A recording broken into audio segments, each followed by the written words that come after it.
हाँ, तो देखिए आज जितने भी देखिए कक्षा 6 के स्टूडेंट हैं तो हमारी विषय है विज्ञान भारती प्रथम। ठीक, जिसमें देखिए अध्याय हमारा 6 और उसका नाम है जीव जगत। तो आज हम इस सारी चीज़ को पढ़ेंगे। तो बेसिक शिक्षा परिषद के जितने भी हमारे विद्यार्थी हैं वो सारे के सारे विद्यार्थी जो हैं अपनी अपनी किताब को खोल लें और अपनी अपनी किताब को खोल करके जो हम पढ़ रहे हैं उसे ध्यान से सुनें। देखिए, सबसे पहले देखिए हमारे मन में एक प्रश्न आता है। हमारे मन में देखिए सबसे पहले यही प्रश्न आ रहा है कि आखिर में हम बात कर रहे हैं तो हमारे मन में देखिए एक प्रश्न ये आ रहा है कि आखिर में हम ये जीव और जगत, ये हमारा जो लिखा हुआ है पाठ है, हमारा जो अध्याय है, उस अध्याय का देखो नाम है जीव जगत। आखिर में हमें सबसे पहले ये समझना है कि इसका मतलब क्या है। अगर हम थोड़ा गौर से देखें, अगर हम थोड़ा इसे गौर से देखें और इसके जो शब्द है, इन शब्दों को हम अगर ध्यान से समझें तो यहाँ पर देखिए जीव का मतलब होता है, जीव का मतलब कोई सजीव प्राणी या कोई सजीव वस्तु। ठीक है, वो सजीव वस्तु जिसके अंदर में क्या हो, जान हो। ठीक, पहली बात ये बोलिए जीव का मतलब क्या है? जीव का मतलब कोई ना कोई प्राणी। कौन सा प्राणी? सजीव। ठीक, जीव का मतलब कोई प्राणी मगर कैसा? सजीव। सजीव उसे कहते हैं जिसके अंदर में जान हो। सजीव उसे कहते हैं जो श्वसन करता हो। सजीव उसे कहते हैं जो पोषण देता हो। सजीव उसे कहते हैं जो उत्सर्जन करता हो। सजीव उसे कहते हैं जिसके अंदर में जनन करने की कैपेसिटी हो। सजीव उसे कहते हैं जिसमें ग्रोथ होती है। सजीव हम उसे कहते हैं जिसके अंदर में संवेदनशीलता होती है। तो यहाँ पर हम ये कह सकते हैं जो हमारी एससीईआरटी बुक्स है, उस एससीईआरटी बुक्स में जो जीव लिखा हुआ, तो इस जीव का हम यहाँ पर ये मतलब समझेंगे। जीव का मतलब होता है कोई भी सजीव वस्तु या सजीव प्राणी। एक ही बात है। ठीक है, हम सजीव वस्तु भी कह सकते हैं या हम सजीव प्राणी कह सकते हैं। सजीव प्राणी का मतलब उसके अंदर जान है, अर्थात वह जिंदा है, सजीव। जगत, तो जगत की अगर हम बात करते हैं तो हम यहाँ पर ये कह सकते हैं, अगर हम जगत की बात करें तो जगत का मतलब होता है एक समूह। जगत का मतलब होता है एक समूह, एक ग्रुप, एक बड़ा ग्रुप। ठीक, एक बड़ा ग्रुप। ठीक, तो जीव जगत, जीव जगत का मतलब हम यहाँ पर ये समझेंगे कि कोई भी सजीव चीज है, उस सजीव चीज का एक बड़ा क्या है, ये समूह, उसी को हम क्या कहते हैं, जीव जगत। अब देखिए हम यहाँ पर थोड़ा सा समझने की कोशिश करेंगे। देखिए यहाँ पर अर्थात हम ये भी कह सकते हैं, दूसरे भाषा में हम ये भी कह सकते हैं कि सजीव वस्तुओं जैसे मान लीजिए सभी जीव एक कोशिकीय से लेकर के बहुकोशिकीय जीवाणु। तो हम यहाँ पर कह सकते हैं कि हम सजीव वस्तुओं की बात कर सकते हैं। तो सजीव वस्तु उसे कह सकते हैं जैसे एक कोशिका, जिसका शरीर एक कोशिका से बना है, और ऐसे जीव भी जिनका शरीर बहुत ज़्यादा कोशिकाओं से मिलकर के बना है। जैसे मानव की बात करते हैं तो मानव का शरीर बहुत सारी कोशिकाओं से मिलकर के बना है। ठीक, और बहुत सारे ऐसे जीव हैं जिसे हम अपनी आंखों से नहीं देख सकते और उनका शरीर केवल एक कोशिका से ही मिलकर के बना है। तो हम उन सारे जीवों की बात करें जो एक कोशिका से लेकर और बहुकोशिकीय से मिलकर के बने होते हैं। सारे जीवों की बात करें, पृथ्वी पर पाए जाने वाले जितने A to Z, यानी कि बहुत छोटे से लेके बहुत बड़े जीव, सारे जीवों की बात कर रहे हैं। ठीक है, तो सबसे छोटे जीव में जैसे बात कर सकते हैं हम जीवाणु की कह सकते हैं, हम कवक की कह सकते हैं, शैवाल की कह सकते हैं, और सभी पेड़ पौधे, मानव और सारे जीव सबकी बात है। ठीक है, का क्या है, एक बड़ा समूह। इन सारी चीज़ों, जीव जगत का मतलब होगा सभी जितने भी पृथ्वी पर पाए जाने वाले जो प्राणी हैं, सभी प्राणियों का क्या है, एक बड़ा समूह, उसे हम कहते हैं जीव जगत। ठीक, उसे हम क्या कहते हैं प्यारे बच्चों, जीव जगत। अब हम थोड़ा आगे बढ़ते हैं। अब बात करें, देखो जीव जगत का हम इतना मतलब तो समझ चुके हैं कि पृथ्वी पर पाए जाने वाले सभी प्राणियों का क्या है, एक समूह। ठीक, जीव जगत। अब देखिए यहाँ पर, अब मान लीजिए कि ये है हमारी पृथ्वी। अगर हम पृथ्वी की बात करें तो हमारी पृथ्वी पर विभिन्न प्रकार के बहुत सारे जीव मिलते हैं। क्यों क्यों उसके मिलने की वजह है, उसके मिलने की वजह है कि पृथ्वी ही एक ऐसा ग्रह है, ठीक, इस पूरे ब्रह्मांड के अंदर में पृथ्वी ही एक ऐसा ग्रह है जहाँ पर देखने के लिए हमें सारी की सारी सजीव वस्तुएं मिलती हैं। क्यों? क्योंकि उनके रहने के अनुकूल यहाँ पर ऑक्सीजन गैस है, उनके रहने के अनुकूल यहाँ पर पानी है, उनके रहने के ही अनुकूल यहाँ का वातावरण है। तो सारी चीज़ उनके अनुकूल होने की वजह से हमें पृथ्वी पर ही छोटे से लेकर के बहुत बड़े सारे जीव हमें यहाँ पर दिखाई देते हैं। तो देखिए, हम यहाँ पर ये कह सकते हैं कि अगर हम बात करें संपूर्ण ब्रह्मांड की, अगर हम पूरे ब्रह्मांड की बात करें तो संपूर्ण ब्रह्मांड में पृथ्वी ही एक ऐसा ग्रह है, ठीक, पृथ्वी ही एक ऐसा ग्रह है, संपूर्ण ब्रह्मांड की बात हो रही है, ठीक है, जिस पर सजीव असंख्य संख्या में पाए जाते हैं। तो यहाँ पर हम ये कह सकते हैं, तो पृथ्वी ही एक ऐसा ग्रह है जहाँ पर जो है सजीव जो है कि हमें असंख्य संख्या में पाए जाते हैं, ठीक, हमें बहुत ज़्यादा संख्या में देखने के लिए यहाँ पर जीव जंतु मिलते हैं, छोटे से लेकर बड़े तक, ठीक है। तो हम यहाँ पर ये कह सकते हैं पृथ्वी सभी सजीव प्राणियों का क्या है, एक घर है, ठीक।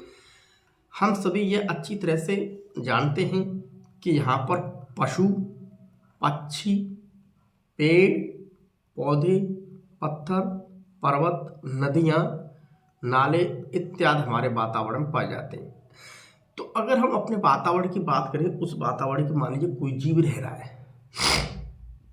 कोई भी जीव है, उसके वातावरण में देखने के लिए हमें देख चारों तरफ पशु मिल जाएंगे देखने के लिए, हमें चारों तरफ देखने के लिए पक्षी मिलेंगे, हमें चारों तरफ देखने के लिए पेड़ मिलेंगे, ठीक, पेड़ पौधे हमें सब कुछ मिल जाएंगे। उसके अलावा कोई भी प्राणी है तो उसके चारों तरफ पत्थर देखे जा सकते हैं, हमारे चारों तरफ पर्वत भी है, ठीक, और हमारे चारों तरफ बात कर रहे हैं तो पृथ्वी की, तो हम यहाँ पर कह रहे हैं कि जो नदियाँ होती हैं प्यारी प्यारी, जिसके अंदर पानी बहता है, तो हम यहाँ पर ये कह सकते हैं कि वो नदियाँ भी हमें आसानी से देखने के लिए मिल जाती हैं, ठीक। तो नदियाँ, नाले, जितनी ये सारी चीज़ें हमारे वातावरण में आसानी से हमें मिल जाती हैं।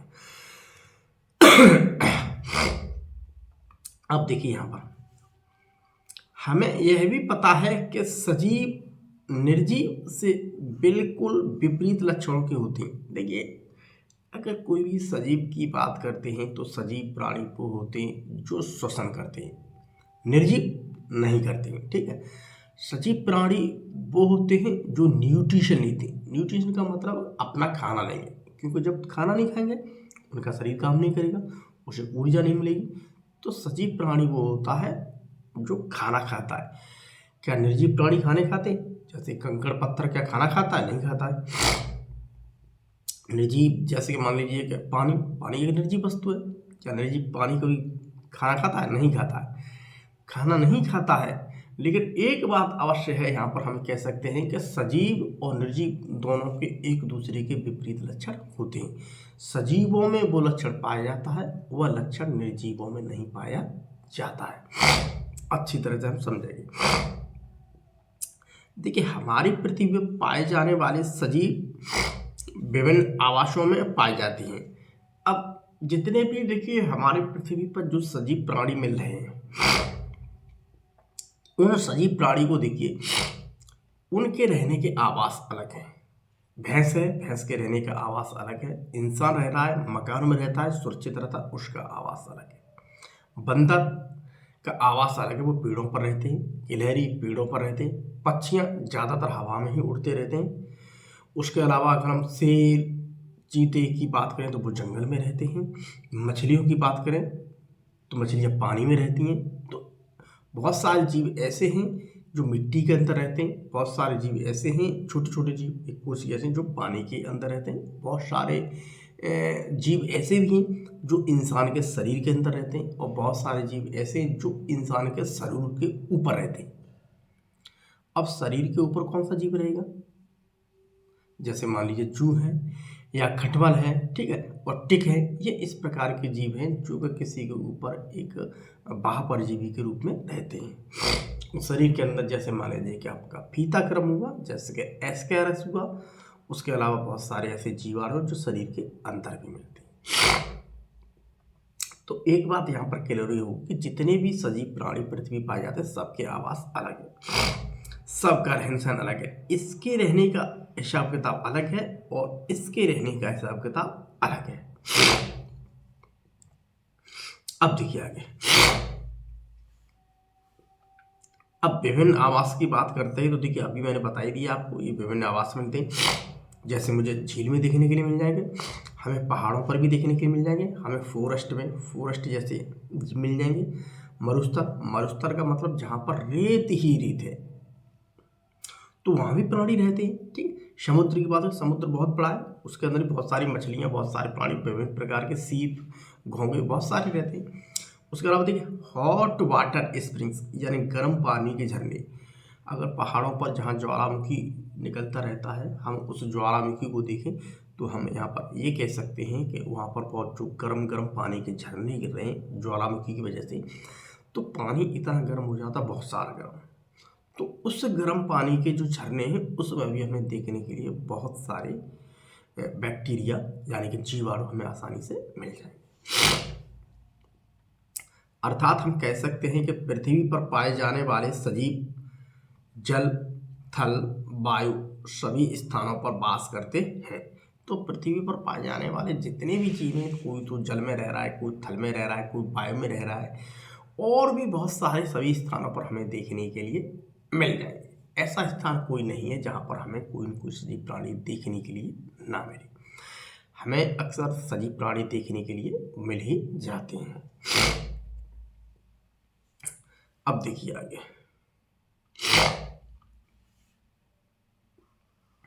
अगर सजीवों के कुछ सामान्य लक्षण हैं, ठीक है, तो सजीव की देखिए हम ऐसे पहचान कर सकते हैं ये सजीव प्राणी है, हम उसे सजीव कह सकते हैं। कुछ सामान्य लक्षण दे रखे, उन लक्षणों की सहायता से हम ये पता कर सकते हैं कि ये चीज़ सजीव है। तो कुछ सामान्य लक्षण ऐसे हैं जिन्हें हम कहते हैं जैव प्रक्रिया, ठीक, लाइफ प्रोसेस। तो अगर वो लाइफ प्रोसेस, अगर कोई भी सजीव प्राणी है तो उसके अंदर में ये सारी लाइफ प्रोसेस पाई जाती हैं, ठीक, जैव प्रक्रिया पाई जाती हैं जिसे हम लाइफ प्रोसेस कहते हैं। क्योंकि अगर ये लाइफ प्रोसेस उसके शरीर में नहीं होगी तो वो जीव कभी भी क्या है, जीव नहीं कहलाएगा, वो क्या कहलाएगा, एक तरह का निर्जीव। और जितने भी सजीव हैं सारे के अंदर ये जैव प्रक्रिया देखने के लिए मिलेंगी। उसमें देखो पहला क्या, पहला नाम है देखिए पोषण का, जिसे हम न्यूट्रिशन कहते हैं। कोई भी सजीव प्राणी है वो देखो खाना लेगा, पोषण लेगा। दूसरी बात, वो श्वसन भी करेगा, क्योंकि बिना सांस लिए वो नहीं रह सकता है, उसको जीने के लिए ऑक्सीजन चाहिए। उसके अलावा उत्सर्जन उसे कहते हैं कि उसने कुछ खाया पिया तो उसके शरीर ने जो अच्छी अच्छी चीज़ थी वो तो ले ली।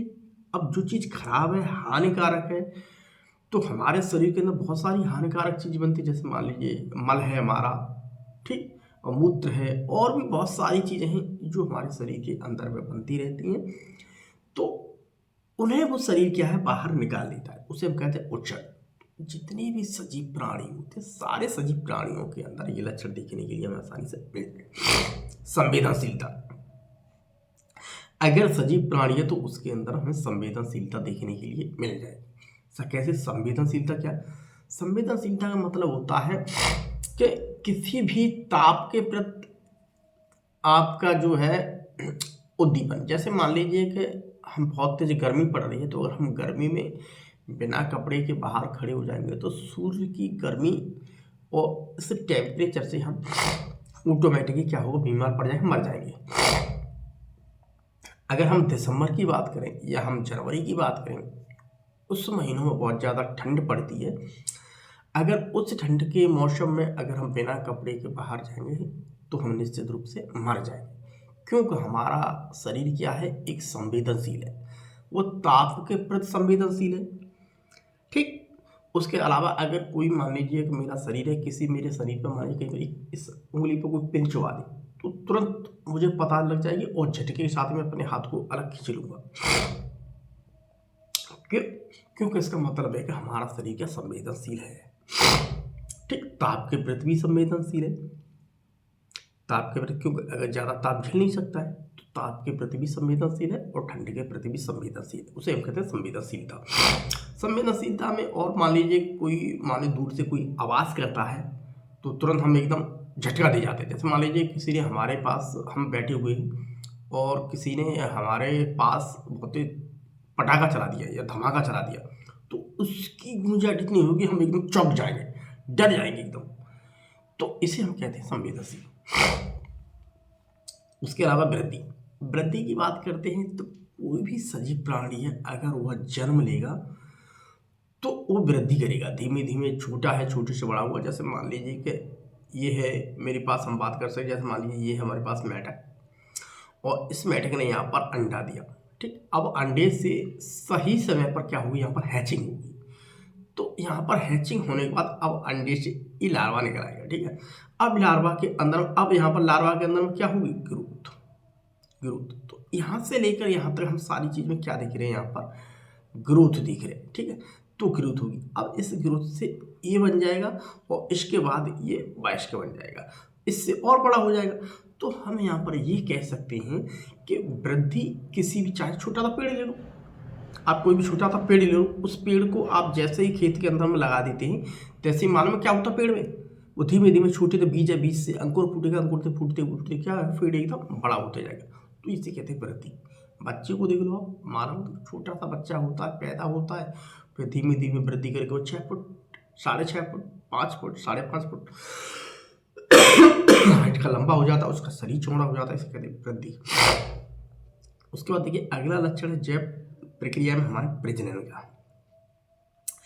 कोई भी सजीव प्राणी से, चाहे वो एक सेल का बना है, मेरा मतलब एक कोशिका का बना है, या बहुत कोशिका का बना हुआ है, बहुकोशिका मतलब, या तो हाथी आप मान लो, घोड़ा मान लो, मानव मान लो, भैंस मान लो, बकरी मान लो, ठीक है। तो इन सारे जीव को, किसी भी जीव को आप गौर से देखिए तो सारे जीव के अंदर में प्रजनन की कैपेसिटी पाई जाती है। तो हम दूसरे शब्दों में ये कह सकते हैं प्यारे बच्चों कि कोई भी सजीव प्राणी है, उस सजीव प्राणी के अंदर में प्रजनन की क्षमता होती है। यानी कि प्रजनन की क्षमता का मतलब है उसके अंदर में वो कैपेसिटी होती है कि वो अपने ही समान जीवों को क्या कर सकता है, अपने ही समान जीवों को आगे बना सकता है, यानी कि अपने ही समान जीवों की वो उत्पत्ति कर सकता है, ठीक है। तो हमें यहाँ पर ये कह सकते हैं कि इसके अंदर हम ये कह सकते हैं कि उसके अंदर देखने के लिए ये सारी क्या है, कैपेसिटी मिल जाएगी, ठीक। तो प्रजनन क्षमता क्या है वो देखने के लिए हमें मिल जाएगी। अगर हम बात करते हैं पोषण की,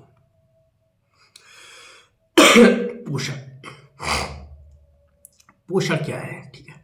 पोषण की बात करते हैं तो पोषण आखिर में क्या है, देखिए पोषण एक ऐसा खाद्य पदार्थ है, ठीक, जिससे सजीवों को कार्य करने के लिए ऊर्जा मिलती है। देखिए पोषण की बात करते हैं, मान लीजिए कि इंसान है तो इसे भी जीने के लिए पोषण चाहिए, बकरी है तो इसे भी जीने के लिए पोषण चाहिए, अगर ये पौधा है तो पौधे को भी अपने आप को वृद्धि करने के लिए और विकसित होने के लिए उसे पोषण की आवश्यकता मिलती है। अगर कोई चिड़िया है तो चिड़िया को भी पोषण की आवश्यकता होती है। तो हम यहाँ पर ये कह सकते हैं कि हमारी पृथ्वी पर विभिन्न प्रकार के जीव पाए जाते हैं। सारे सजीव जितने भी जीव हैं तो सभी जीवों को जीने के लिए पोषण की आवश्यकता होती है, ठीक है। पोषण उनके विभिन्न प्रकार के हो सकते हैं। पहली बात यहाँ पर इंसान का देखिए तो इंसान का पोषण बिल्कुल अलग है, ठीक। चिड़िया का देखिए तो चिड़िया का पोषण बिल्कुल अलग है, बकरी को देखिए तो बकरी का पोषण अलग है, पेड़ को देखिए तो पेड़ का पोषण कुछ अलग है। तो विभिन्न प्रकार के जीव हैं, तो सारे जीवों की बनावट अलग है, उनके शरीर की संरचना भी अलग है, उनके पोषण के तरीके भी अलग हैं। अब हम बात करते हैं हरे पौधों की। हरे पौधे वायुमंडल से कार्बन डाइऑक्साइड तथा मिट्टी से जल प्राप्त करके सूर्य के प्रकाश की उपस्थिति में अपने भोजन का निर्माण करते हैं। अब मान लीजिए पौधे की बात करें तो पौधा अपना पोषण कैसे लेता है, तो मान लीजिए ये है हमारे पास एक पौधा ये है हमारे पास क्या, पौधा, ये है हमारे पास पौधा। अब एक किसी भी वायुमंडल में क्या होगा, वायुमंडल से क्या लेगा, ये वायुमंडल से कार्बन डाइऑक्साइड को लेगा। अब यहाँ से क्या लेगा, कार्बन डाइऑक्साइड, ठीक, कार्बन डाइऑक्साइड, और ये मिट्टी है तो मिट्टी से वो पानी और मिनरल्स लेगा यहाँ से। ठीक, यहाँ से वो पानी लेगा और मिनरल्स लेगा। ठीक है, तो यहाँ से प्राप्त करके अब जो सूर्य है, इस सूर्य से जो एनर्जी निकल रही है जिसे हम कहते हैं सूर्य ऊर्जा, ठीक है, सनलाइट है। ठीक, तो इस प्रकार से क्या करेगा, अब वो अपने भोजन का निर्माण करता है और उसके दरम्यान क्या करता है, वो ऑक्सीजन को रिलीज करेगा। ऑक्सीजन को ये क्या करेगा, रिलीज कर देगा। ठीक है, यह प्रक्रिया प्रकाश संश्लेषण कहलाती है। तो अब किसी भी हरे पौधे को मान लीजिए, वो पहली बात तो है कि जहाँ की वायुमंडल, उस वायुमंडल से कार्बन डाइऑक्साइड को ले लेगा। ठीक है, और मिट्टी है, उस मिट्टी से क्या करेगा, वो पानी लेगा, उसके अलावा मिट्टी से वो बहुत सारे मिनरल्स ले लेगा, यानी कि खनिज लवण ले लेगा। तो ठीक, और उसके अलावा सूर्य के प्रकाश की उपस्थिति में क्या है, वो अपने भोजन का निर्माण करता है। लेकिन ये सारी प्रक्रिया जब करेगा जब दिन हो, सारी कंडीशंस हो, यानी कि सूर्य का प्रकाश होना चाहिए, तब यह प्रक्रिया कहलाती है प्रकाश संश्लेषण। तो हरे पौधों ने अपना खाना कैसे बनाया, प्रकाश संश्लेषण विधि से। ये अपना भोजन स्वयं बनाते हैं, अर्थात ये स्वपोषी कहलाते हैं। जो अपना भोजन स्वयं बना लेता है, उसे किसी की आवश्यकता नहीं होती है, तो हम यहाँ पर ये कह सकते हैं, उसे हम क्या कह सकते हैं, स्वपोषी। ठीक, ऑटोट्रॉफ्स। ठीक है, बने हुए इस भोजन को पौधे फूल, फल, बीज, जड़, तना तथा पत्ती आदि में संग्रहित कर लेते। अब उसने, पौधे ने अपना जो खाना बनाया है, अपना फूड बनाया है, उस फूड को क्या करेगा, वो अब अपने तने के अंदर भेज देगा, तना में स्टोर हो जाएगा, पत्तियों में भेज देगा, फूल है फूल के अंदर भेज देगा, उसके अलावा जो फल है फल के अंदर जाके स्टोर कर देगा। तो वो भी जो भी खाना बनाया, उस सारे खाने को अपने शरीर के विभिन्न भागों में क्या कर देता है, वो जा करके वहाँ पर उसे स्टोर कर देता है। अब देखिए, अब उन जंतुओं की बात हो रही है जो अपना भोजन नहीं बना सकते। अब जो जंतु अपना भोजन पेड़ पौधों से प्राप्त करते हैं, कुछ ऐसे जीव जंतु भी मिलेंगे हमें देखने के लिए जो अपना भोजन नहीं बना सकते। अब वो पेड़ पौधों को खाने लगेंगे। भाई, पेड़ पौधों ने तो अपना खाना बना लिया। अब कुछ जंतु ऐसे हैं जो अपना खाना नहीं बना सकते, वो खाना किससे लेंगे, पेड़ पौधों से। पेड़ पौधों की पत्तियाँ खा जाएंगे, उनके तनों को खा जाएंगे, उनके फूल को खा जाएंगे, उनके फल को खा जाएंगे। क्यों? क्योंकि पेड़ ने अपना जो खाना बनाया है वो पत्तियों में, तनों में, फूल में और फल में, सारी जगह पर उसने इकट्ठा कर दिया। अब जो जीव खाना नहीं बना सकता है, वो जीव क्या करेगा, आकर के वो आकर के खाने को खा लेगा। तो ऐसे जीव जो हरे घास पत्तियों को खाते हैं या हरे पेड़ पौधों को खाते हैं, उन्हें शाकाहारी जंतु कहते हैं। जैसे मान लीजिए बकरी है, जैसे मान लीजिए हाथी है, जैसे कि मान लीजिए भैंस है, जैसे कि गाय है। तो बकरी को देखिए होगा आपने, सब आसपास बकरी देखी हो तो बकरी हरी घास खाती है। हाथी को देखिए तो हाथी भी हरी घास खाता है, गाय भी हरी घास खाती है, और भैंस वगैरह ये सारी चीज़ें क्या है, हरी घास खाती है, भेड़ वगैरह। ठीक, तो ऐसे जंतु जो हरी घास को खाते हैं उसे हम कहते हैं शाकाहारी जंतु। कुछ जंतु ऐसे होते जो कि मांस खाते हैं, वो हरी घास तो खाते नहीं, अब वो मांस खाते हैं। तो कुछ जंतु शाकाहारी जंतुओं को अपना भोजन बनाते हैं। अब उन जंतुओं को अपना भोजन बनाएंगे जो शाकाहारी हैं, जो हरी पत्तियों को, हरे पेड़ों को खाते हैं। अब ये उन्हें खाएंगे। ठीक, तो मांसाहारी जंतु कहलाते हैं, जैसे शेर, चीता, बिल्ली आदि। ये देखिए, शेर को देखिए तो शेर क्या खाता है, मांस। तो अगर हिरण की बात करें, हम गाय की बात करें या भैंस की बात करें, तो ये सारी चीज़ें क्या है, घास खाती हैं। ठीक, तो ये है हमारे पास शाकाहारी जो हरी घास खा रहे हैं, और जो इन्हें खा रहे हैं इसे हम कहते हैं मांसाहारी, मांसाहारी जंतु। ठीक, तो इन्हें हम कहते हैं मांसाहारी जंतु।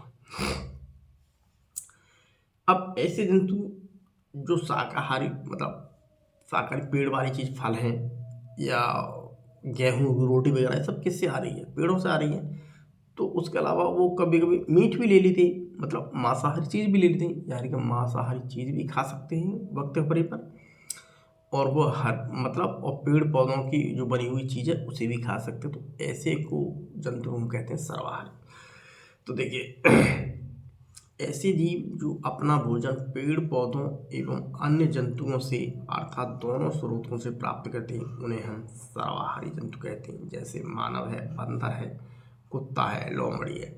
मानव की बात करो तो अगर मानव की बात करें तो ये है, देखिए मान लीजिए चिकन,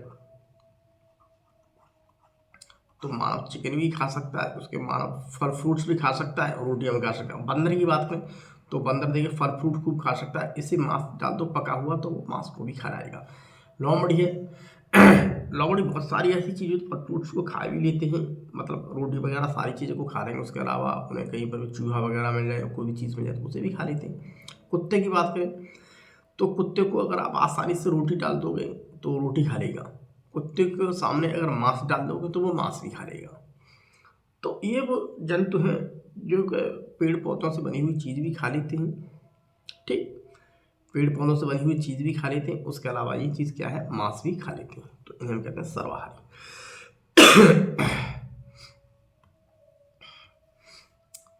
हम कह सकते हैं कि पोषण सभी सजीवों का एक विशेष लक्षण है। अगर हम बात करें तो यह बात निकल के आई है, अगर पोषण की बात करते हैं खाने की बात तो ये एक सजीवों का क्या है, एक विशेष लक्षण है। अर्थात हमें इसे ये भी कह सकते हैं ये सजीवों का क्या है, एक डिफाइनिंग फीचर है, डिफाइनिंग कैरेक्टर्स है। ठीक है, क्यों? क्योंकि ये सजीवों के अंदर मिल रहा है देखने के लिए। निर्जीव कोई भी ऐसा नहीं है। मान लीजिए अगर हम पानी की बात करें, पानी कभी खाना नहीं खाएगा। कंकड़ पत्थर की बात करें, वो कभी खाना नहीं खाएंगे। इन्हें आप धूप में डाल दो तो ऐसे ही धूप में पड़े रहेंगे, न तो ताप के प्रति कोई संवेदनशील है, न कोई उत्सर्जन कर रहा है, न कोई खाना खा रहा है। मिट्टी को जैसी पड़ी है तैसी मिट्टी पड़ी रहती है, मिट्टी कभी खाना नहीं खाती है। तो निर्जीवों में यह गुण नहीं पाया जाता। तो जैसे पानी निर्जीव वस्तु है, कंकड़ निर्जीव वस्तु है, मिट्टी निर्जीव वस्तु है, इनमें इस प्रकार का कोई गुण नहीं पाया जाता है कि पोषण वाला। अब देखिए श्वसन की भी बात करते हैं तो ये भी हमारा लाइफ प्रोसेस यानी कि जीवन की प्रक्रिया है, उसका क्या है, एक हिस्सा है।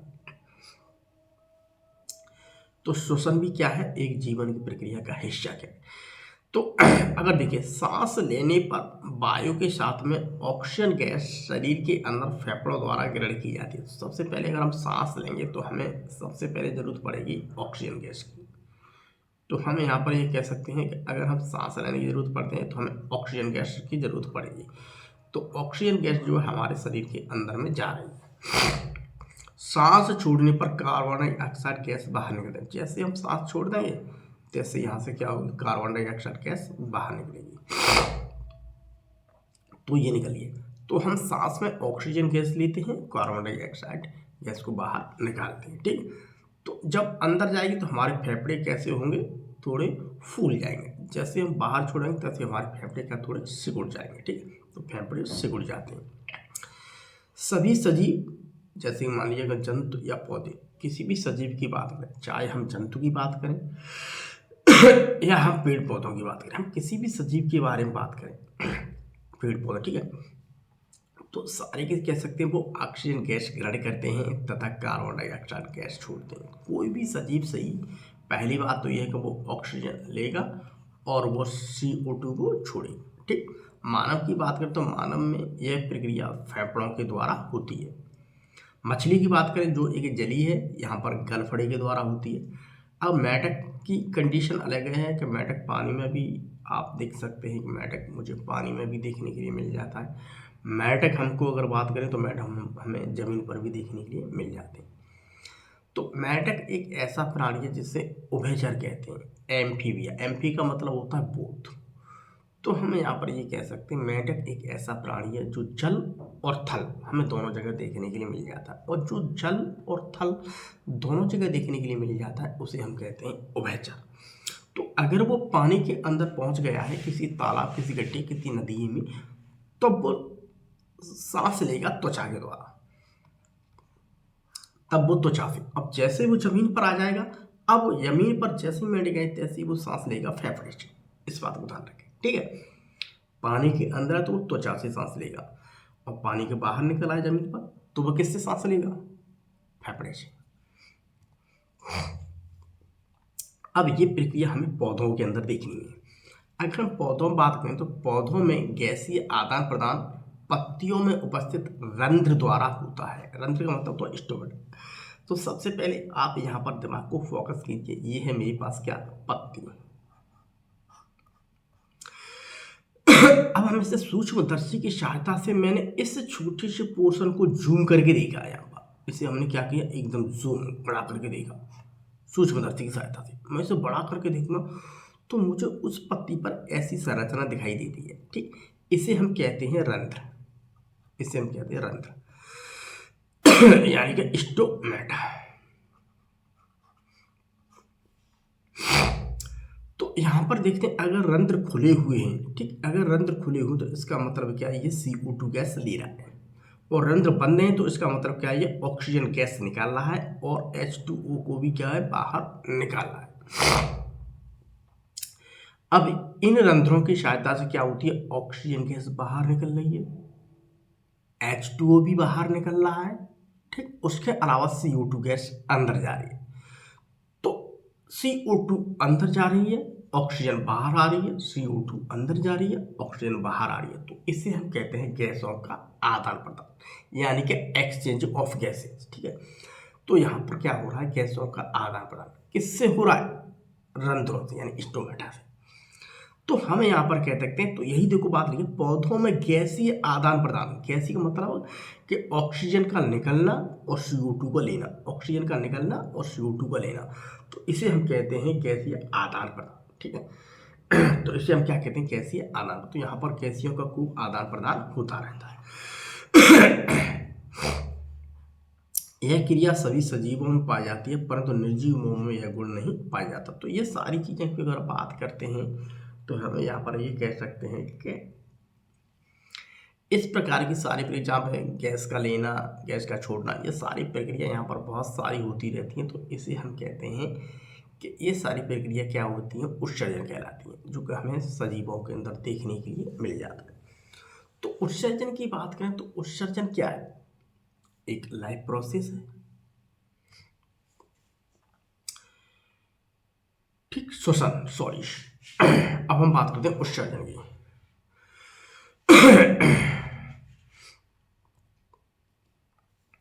तो यहाँ पर ये सारी चीज़ों की हम यहाँ पर ये कह सकते हैं, तो इन सारी चीज़ों की अगर हम बात करें तो यहाँ पर गैसों का क्या हो रहा है, आदान प्रदान। ठीक है, तो ये सारी चीज़ हमें ये कह सकते हैं कि श्वसन प्रक्रिया हमें सभी सजीवों में देखने के लिए मिलती है। श्वसन प्रक्रिया सभी जीवों में देखने के लिए मिलती है। ठीक, अब हम आगे देखते हैं, बात करते हैं उत्सर्जन की। उत्सर्जन का मतलब होता है किसी चीज़ का निकलना। उत्सर्जन का मतलब होता है किसी चीज़ का निकलना, ऐसी चीज़ जो हमारे लिए बेकार है, किसी और के लिए अच्छी हो सकती है पर हमारे लिए बेकार है। शरीर से अनावश्यक और हानिकारक पदार्थों का बाहर निकलना ही उत्सर्जन कहलाता है। अब शरीर के अंदर में बहुत सारी अनावश्यक चीज़ें बनती हैं। अनावश्यक का मतलब कि जिसकी हमें आवश्यकता नहीं है। बहुत सारी क्या बनती हैं, अनावश्यक चीज़ें बनती हैं जिसकी हमें किसी प्रकार की कोई आवश्यकता नहीं होती है। तो बहुत सारी जो अनावश्यक चीज़ें बनती हैं, हानिकारक हमारे शरीर के लिए, तो उन सारी चीज़ों को हमारे शरीर से बाहर निकाल लिया जाता है। तो ये प्रक्रिया कहलाती है हमारी क्या, उत्सर्जन कहलाती है। जैसे अगर हम बात करें किसी पेड़ पौधों से, ये देखिए निकल रहा है दूध, दूध को कहते हैं हम लैटेक्स। ये देखिए दूध निकल रहा है, ये देखिए गोंद निकल रहा है। ठीक, गोंद, ये क्या, उत्सर्जन। ठीक, उसके अलावा देखिए पत्तियों से क्या निकल रहा है, ये पानी निकल रहा है, इसे कहते हैं उत्सर्जन। इंसान की बात करें तो इंसान के अंदर में देखिए ऑक्सीजन गैस लेता है और CO2 बाहर निकलता है। CO2 क्या है, एक उत्सर्जन है। उसके अलावा पसीना निकलता रहता है हमारे शरीर से। ठीक, पसीना निकलना, ये सब क्या है, उत्सर्जन, निकल रहा है कुछ ना कुछ। उसके अलावा मूत्र त्याग करना। ठीक है, मूत्र त्याग यानी कि टॉयलेट, टॉयलेट निकल रही है, तो हम इसे भी कह सकते हैं ये सारी चीज़ें क्या है, टॉयलेट निकल रही है और बहुत सारी चीज़ें निकल रही हैं, तो हम इसे भी क्या कहेंगे, उत्सर्जन होती है। संवेदनशीलता, संवेदनशीलता में हम देखते हैं सेंसिटिविटी। देखिए किसी भी उद्दीपन के प्रति शरीर द्वारा की गई अनुक्रिया ही संवेदनशीलता कहलाती है। देखिए संवेदनशीलता निम्न जीव यानी कि छोटे से जीव से लेकर के उच्च जीव, बड़े बड़े जो जीव हैं सभी में देखने के लिए पाई जाती है। पटाखे की आवाज से पेड़ पर बैठे पक्षियों का उड़ना। अगर हम पटाखा चलाते हैं, कोई भी ऐसा बगीचा है जहाँ पर बहुत सारे पक्षी बैठे हुए हैं, और अगर हम वहाँ पर किसी प्रकार से पटाखा चला दें, तो हम जैसे ही पटाखा चलाएंगे तैसे हम देखेंगे सारे पक्षी क्या एकदम उड़ जाते हैं। तो ये क्या है, आवाज सुन करके एकदम से उड़ गए, इसे कहते हैं संवेदनशील। उसके अलावा मान लीजिए हम रसोई में काम कर रहे हैं, काम करते करते कोई भी गर्म बर्तन है, ठीक, हमारे हाथ से जहाँ टच हो जाएगा तुरंत हमारा हाथ वहाँ से हट जाएगा। तो हम यहाँ पर कह सकते हैं ताप के प्रति किसी गर्म वस्तु पर से अपना हाथ हटा लेना। अगर कोई तवा है या कोई चिमटा है या कोई गर्म कढ़ाई है, गलती से हमारा हाथ वहाँ पर पहुँच गया, हमें ध्यान नहीं, तो तुरंत झटके के साथ हमारा हाथ हट जाएगा। तो हम इसे कहते हैं संवेदनशील। जैसे हमारा हाथ इस गर्म तवे पर पड़ा, तुरंत हट गया, जल गई हम।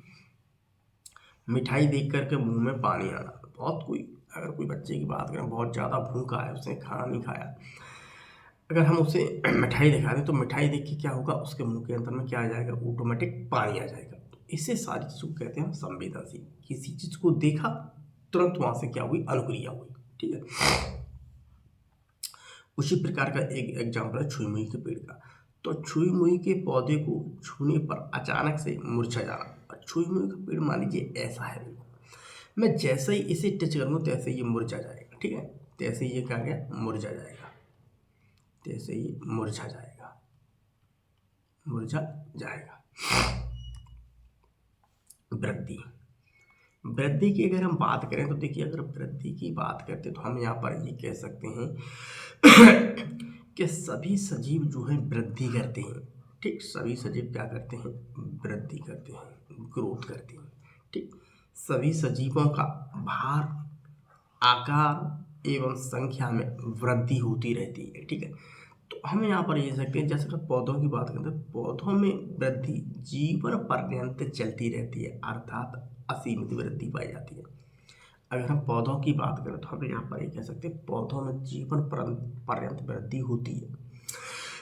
लेकिन इंसानों की बात करें या जंतुओं की बात करें तो हम देखिए, परंतु जंतुओं में वृद्धि एक निश्चित सीमा तक या निर्धारित आयु तक होती है, अर्थात सीमित वृद्धि पाई जाती है। यहाँ पर हमें असीमित वृद्धि मिली है प्लांट्स के अंदर में देखने के लिए, लेकिन यहाँ पर इनमें एक कोई उम्र है, उस उम्र तक इनके अंदर में वृद्धि होगी। जैसे मान लीजिए कि मानव की बात करें तो 17 साल, 18 साल, 19 साल, 20 साल बस, उसके बाद उसकी लंबाई नहीं बढ़ती है और ज़्यादातर ग्रोथ यहीं पर हमें देखने के लिए मिलेगी। और प्लांट्स में बात करें तो प्लांट्स में तो जीवन पर्यंत होती रहती है, क्योंकि प्लांट्स की रूट को देखो तो रूट पूरी ज़िंदगी बढ़ती रहती है। उसके अलावा ऊपर की पत्तियों को देखो, पत्तियों में नई नई पत्तियाँ आती रहती हैं, लगती रहती हैं, उनके ऊपर हमें इस प्रकार के ऊतक देखने के लिए मिलते हैं जिसमें जीवन पर्यंत वृद्धि होती रहती है, लेकिन इंसानों में नहीं। अब हम प्रजनन की बात करें, प्रजनन, अगर हम प्रजनन की बात करें तो हम यहाँ पर ये कह सकते हैं सभी सजीव, जैसे मान लीजिए पौधे एवं जंतु, अपने ही प्रकार की संतति यानी कि ऑफस्प्रिंग करने की क्षमता रखते हैं। संतत का मतलब होता है बच्चे। हमें खूब मालूम है, मान लीजिए कि ये एक मुर्गी है, मुर्गी ने अंडा दिया, अंडे की हैचिंग हुई, हैचिंग के बाद यहाँ पर ये बच्चा बना, तो बच्चा कैसा बना, मुर्गी की तरह ही बना, ठीक है। अब मान लीजिए यहाँ पर हम किसी भी कुत्ते की अगर हम प्रजाति की बात करें तो यहाँ पर देखिए सारे बच्चों को आप देखिए तो यहाँ पर इनके अंदर में वो कैपेसिटी है कि ये अपने ही समान संतति को जन्म देते हैं, ठीक। बिल्ली की अगर हम बात करें तो बिल्ली को भी वो कैपेसिटी है कि वो अपने ही समान क्या संतति को जन्म देते हैं, यानी कि उनके पास संतति को आगे बढ़ाने की क्या होती है, कैपेसिटी। अगर कोई भी एक कोश की जीव ले लें, अमीबा, ये भी बहुत छोटा है, तो यहाँ भी हमें देखने के लिए मिलती है। तो एक सेल में देखिए यहाँ पर डिवाइडेशन हुआ और एक से क्या 2 सेल्स बने, ठीक है। तो यहाँ पर क्या 1 से 2 सेल्स बने, ठीक है, 2 सेल्स बनेंगे। तो यहाँ पर भी हमें देखने के लिए हम कह सकते हैं हमें 1 से 2 सेल्स देखने के लिए मिल गए। अब बात करते हैं मृत्यु की। ये देखिए अटल सत्य है, सभी सजीव यानी सेल्स के बने होते हैं। जितने भी सजीव हैं, किसी भी सजीव की आप बात करो, चाहे वो एक कोश की हो, चाहे बहुकोश की हो, ठीक। तो हम यहाँ पर ये कह सकते हैं जितने भी सजीव हैं वो सारे के सारे सजीव क्या है, कोशिकाओं से बने होते हैं। और जिनकी एक क्या होती है, अवधि होती है, जीवन काल होता है। वो अपने जीवन काल तक रहेंगे, उसके बाद उनका शरीर बिल्कुल बेकार हो जाता है। तो पहली बात यहाँ पर उसका जन्म की प्रक्रिया चल रही है, उसके बाद उसकी वृद्धि देखने के लिए उसमें मिलेगी, उसके बाद उसमें जनन की कैपेसिटी देखने को मिलेगी, और अंत में उसकी मृत्यु को देखने के लिए मिल जाएगी। तो ये प्रक्रिया हम यहाँ पर ये कह सकते हैं सभी में चलती है। प्लांट्स में भी चलती है। प्लांट्स को आप लगा दो तो हो सकता है उस प्लांट्स की उम्र 10 साल हो, किसी की 15 साल हो, किसी के 20 साल हो, तो उसके बाद वो प्लांट भी मर जाते हैं।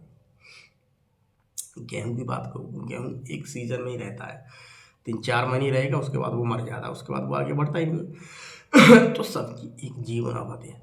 इंसान की बात करें तो उसकी उम्र कुछ और है, कुत्ते की उम्र कुछ और है, गाय की उम्र कुछ और है, ठीक, बकरी की उम्र कुछ और है, कौवे की उम्र कुछ और है, और तोते की उम्र कुछ और है, कछुए की उम्र कुछ और है, सांप की उम्र कुछ और है। सबकी उम्रें अलग अलग हैं। अपनी उम्र को जैसे वो पार कर जाते हैं, उसके बाद वो क्या होते हैं, मर जाते हैं। तो सभी सजीवों का निश्चित जीवन काल यानी कि लाइफ स्पेन होता है। तो इसका मतलब है सभी जीवों में लाइफ स्पेन देखने के लिए मिलता है। अपनी संपूर्ण जीवन अवधि के उपरांत वो मर जाएगा। जैसे जैसे अपनी लाइफ को पूरा कर लेगा, उसके बाद उसकी सेल्स मर जाती है, अर्थात अपना प्राकृतिक जीवन काल पूर्ण करने के पश्चात वह मर जाएगा, अर्थात वो निर्जीव हो जाएगा। अब वो किसी काम का नहीं है, और वो धीमे धीमे मिट्टी ही बन जाएगा। तो इसी की चीज को देखिए हमने यहाँ पर और समझने की कोशिश किया। जीवन अवधि, लाइफ स्पेन, ठीक। तो जन्म से प्राकृतिक मृत्यु तक की अवधि को ही हम जीवन अवधि कहते हैं। मान लीजिए कोई व्यक्ति है, जन्म से लेकर के बुढ़ापे तक आकर के बाद में जाके इसकी डेथ हो गई, तो हम इसे कहेंगे प्राकृतिक मृत्यु। प्राकृतिक मृत्यु, ठीक है।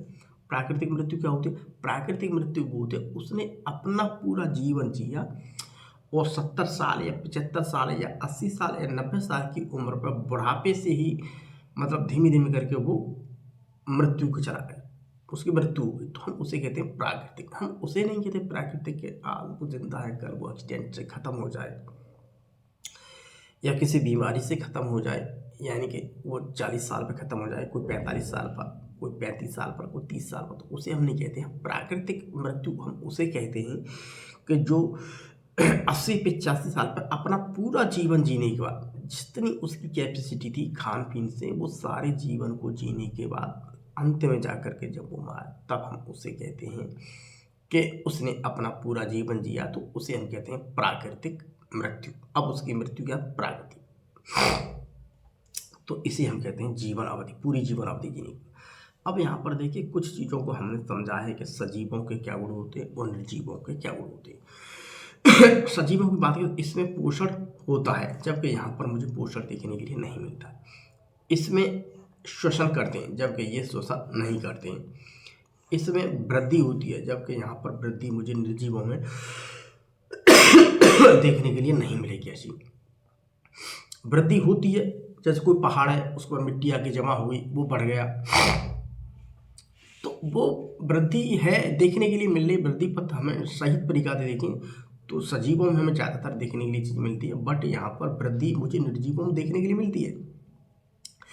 ऊपर देखो पहाड़ है, पहाड़ बढ़ता रहा बढ़ता रहा बढ़ता रहा, कोई बर्फ़ का हिमालय है तो वहाँ पर बर्फ़ बहुत ज़्यादा इकट्ठी होती रही, वो बात पर है। वो वृद्धि यहाँ पर मुझे आउट ग्रोथ देखने के लिए मिल रही है, बट इसे हम ज़्यादातर यही कहेंगे कि ज़्यादातर हमें जो अंतर से होनी चाहिए वो नहीं मिल रही देखने के लिए। उत्सर्जन यहाँ पर हो रहा है और यहाँ पर उत्सर्जन नहीं होता है। संवेदनशीलता यहाँ पाई जाएगी और यहाँ पर किसी प्रकार की कोई संवेदन, प्रजनन की कैपेसिटी यहाँ मिलती है, जबकि यहाँ पर कुछ नहीं मिलता। अब हम बात करते हैं कोशिका की।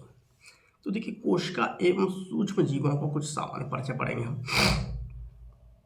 जिस प्रकार छोटी छोटी ईंटों से मिलकर के मकान का निर्माण होता है, मान लीजिए एक छोटी छोटी ईंट है, इन छोटी छोटी ईंट से हमने ये दीवार बना दी, दीवार से हमारा ये घर बन गया।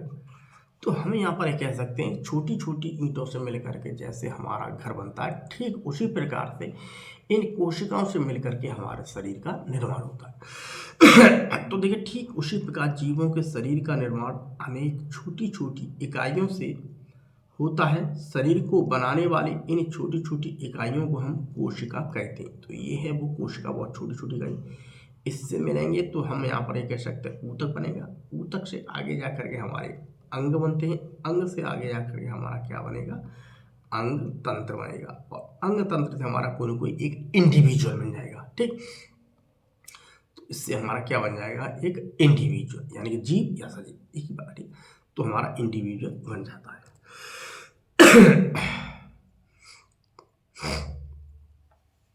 अब हम बात करते हैं कोशिका की। इसे देखिए, कोशिका देखिए ये है। तो कोशिका जीवन की संरचनात्मक एवं कार्यात्मक इकाई होती है। ये हमारे जीवन की क्या है? हमारे जीवन की एक संरचना को ही बनाती है और सारे वो फंक्शन करती है जो कि हमारे शरीर के अंदर में होते हैं। ठीक, तो ये ग्रोथ भी करेगी, रिप्रोडक्शन भी करेगी, ठीक है, और ये न्यूट्रिशन भी करेगी, ठीक है। उसके अलावा ये एक्सक्रीशन भी करेगी, यानी कि उत्सर्जन भी करेगी। ये सारी चीज़ करती है, इसीलिए हम इसे कहते हैं कार्यात्मक इकाई, यानी कि कार्य करने की इकाई। कोशिका सेल में जीवन की सारी जैविक क्रियाएं, यानी कि लाइफ प्रोसेस, जैसे कि मान लिया श्वसन है, पोषण है, उत्सर्जन है, वृद्धि आदि होती रहती हैं। ये सारी प्रक्रियाएं कोशिका ही में तो होती हैं, जिसकी वजह से हमारा शरीर वृद्धि करता रहता है। तो छोटी सी चीज़ की बात कर लो या बड़े शरीर की बात कर लो, वो सारे प्रक्रियाएं होती रहती हैं। अब हम जीव की बात करें तो हम यहाँ पर ये कह सकते हैं कि हमें पता है कि जीव दो प्रकार के होते हैं। एक तो बेजीव जो केवल एक कोशिका के बने होते हैं। देखिए, बेजीव जो एक कोशिका के बने होते हैं, एक कोशिकीय जीव या सूक्ष्म जीव कहलाते हैं। ठीक, बेजीव जो एक से अधिक कोशिकाओं से मिलकर के बने होते हैं, उन्हें हम बहुकोशिकीय जीव कहते हैं। अब एक कोशिकीय कोशिका जैसे मान लीजिए अमीबा है, जैसे यूग्लिना है, जैसे कि जीवाणु है, जैसे कि पैरामीशियम, जैसे कि ईस्ट है, जैसे कि हमारी क्लेमाइडोमोनास है। बहुकोशिकीय जैसे मच्छर हुआ, डॉग हुआ, बकरी, गाय। तो इन्हें आँखों से देख सकते हैं, इन्हें आँखों से हम देख सकते हैं और इन्हें नहीं देख सकते। तो इन्हें देखने के लिए हमें जरूरत पड़ेगी किसकी? सूक्ष्मदर्शी की। तो जिसे सूक्ष्मदर्शी की देखने के लिए जीव की जरूरत पड़ती है, उसे हम कहते हैं सूक्ष्म जीव या एक कोशिकीय जीव। जैसे कि मान लीजिए ये अमीबा, ठीक, बहुत छोटा है, पानी के अंदर हम देखेंगे तो हमें ऐसी आकृति दिखेगी। उसके अलावा देखिए ईस्ट भी हमें ऐसा। उसके अलावा देखिए क्लेमाइडोमोनास की संरचना ऐसी है। ठीक है, ये है हमारे पास क्या? शैवाल। ईस्ट क्या है हमारे पास? फंगस। और ये हमारे पास क्या? जंतु। ठीक, अब बहुकोशिकीय जैसे बकरी है, गाय है, मच्छर है। तो ये सारी चीज़ की अगर हम बात करते हैं, ये बहुकोशिकीय है। ठीक है, ये क्या है? बहुकोशिकीय है। तो हम इसकी बात करते हैं। बहुकोशिकीय मतलब यहाँ पर कोशिकाओं की संख्या अधिक है। अगर हम सबसे छोटी एक कोशिका की बात करते हैं तो उसे हम कहते हैं सबसे छोटी। हमारे पास एक ऐसा जीव है जो केवल एक ही कोशिका का बना, जिसका नाम है माइकोप्लाज्मा। यह है माइकोप्लाज्मा की आकृति। ठीक है, उसके अलावा सबसे बड़ी सिंगल सेल एक कोशिका वाली सबसे बड़ी चीज है शुतुरमुर्ग का अंडा। अंडा की बात करते हैं, देखिए, चाहे सांप का अंडा हो, चाहे वो सांप का अंडा हो, चाहे वो मुर्गी का अंडा हो, चाहे वो कबूतर का अंडा हो, चाहे वो किसी भी पक्षी का अंडा हो या मेंढक का अंडा हो, तो अंडा अगर है हमारे पास तो हम उसे कहते हैं एक कोशिका। अंडा हमेशा एक ही कोशिका में आता है। तो जिसका सबसे बड़ा अंडा होगा उसी को हम कहते हैं एक कोशिका का सबसे बड़ा अंडा। तो वो है शुतुरमुर्ग का अंडा। वो क्या है? शुतुरमुर्ग का अंडा। अब देखिए हम यहाँ पर इस चीज़ को समझेंगे, सजीवों का वर्गीकरण। सजीवों का वर्गीकरण, तो सबसे पहले हम मुझे यहाँ पर समझना है कि वर्गीकरण क्या है। पहले हमें ये समझना है कि वर्गीकरण का मतलब क्या है। अब जरा हम गौर पे डालें अब जरा गौर से डालें तो वर्गीकरण को थोड़ा समझते हैं। देखो, वर्गीकरण का मतलब होता है बांटना या छांटना या अलग अलग करना। तो मान लीजिए अगर वर्गीकरण का मतलब होता है छांटना, जैसे मान लीजिए हम किसी स्कूल में गए, स्कूल में जाने के बाद हम यहाँ पर देखते हैं वर्गीकरण का मतलब होता है छांटना। अब जिस बच्चे की उम्र 6 वर्ष है उसे हम कक्षा 1 में रखेंगे, और जिस बच्चे की उम्र 7 वर्ष है उसे हम कक्षा 2 में रखेंगे, जिस बच्चे की उम्र 8 साल है उसे हम कक्षा 3 में रखेंगे। तो इस प्रकार से हमने क्लासेस उसे क्लासिफाइड कर दिया, बच्चों को क्या कर दिया हमने, उसे क्लासिफाइड वर्गीकृत कर दिया, यानी बांट दिया। तो इसे हम कहते हैं बांटना। तो हमने इसे कैसे बांटा, आयु के आधार पर उन्हें हमने पाठ्यक्रम दिया। अब हम बच्चों को दूसरी प्रकार से बांट सकते हैं। उन बच्चों को क्लास में लिस्ट बनाएंगे जो आज ड्रेस पहन करके आए, और जो बच्चे ड्रेस पहन के नहीं है उनकी अलग लिस्ट बना दी। तो मैंने यहाँ भी बच्चों को बांटा, अलग अलग किया ड्रेस के आधार पर। उसके अलावा हम बच्चों को ऐसे भी अलग कर सकते हैं, लड़कियां अलग कर दीजिए, लड़कों को अलग कर दीजिए। तो हम यहाँ पर ये कह सकते हैं मैंने यहाँ पर भी बच्चों को अलग किया, लड़का लड़की के आधार पर, अर्थात मेल और फीमेल के आधार पर। हम उन बच्चों की और भी लिस्ट बना सकते हैं, एक और गुण देख सकते हैं। तो हम यहाँ पर ये कह सकते हैं अगर हम किसी चीज़ को बांट रहे हैं तो कोई ना कोई आधार होना चाहिए। उम्र के आधार पर अलग कर सकते हैं, ड्रेस के आधार पर अलग कर सकते हैं, मेल फीमेल के आधार पर अलग कर सकते हैं। उसे वर्गीकरण का मतलब होता है छांटना, बांटना या अलग अलग करना। अर्थात हम दूसरे शब्दों में कह सकते हैं कि किसी वस्तु या सजीवों के उसके गुणधर्म, रंग के मतलब क्लास में चले जाइए, जो काले बच्चे उन्हें अलग कर दीजिए, जो सांवले बच्चे उन्हें अलग कर दीजिए, जो बच्चे बहुत ज़्यादा भूरे हैं उन्हें अलग कर दीजिए। 3 कैटेगरी बना दीजिए। तो रंग के आधार पर अलग कर सकते हैं। आकृति में उस बच्चे को अलग कर दीजिए जिसकी 4 फुट हाइट है, उस बच्चे को अलग कर दीजिए जिसकी 4.5 फुट हाइट है, उस बच्चे को अलग कर दीजिए जिसकी 4.25 फुट हाइट है। तो हम यहाँ पर हाइट या आकृति के आधार पर अलग कर सकते हैं। कोई मोटा है तो अलग कर दीजिए, पतला है तो अलग कर दीजिए। खान पान के आधार पर कर सकते अलग। कोई बच्चा ऐसे होते हैं जो कुछ और खा के आए उनको अलग कर दीजिए, कुछ और खा रहे हैं उनको अलग कर दीजिए। रहन सहन पर हम जीवों को अलग कर सकते हैं। रहन सहन पर देखिए कैसे जीवों को अलग कर सकते हैं। मान लीजिए कि पेड़ों पर रहने वाले जंतु को अलग कर दीजिए, अलग है।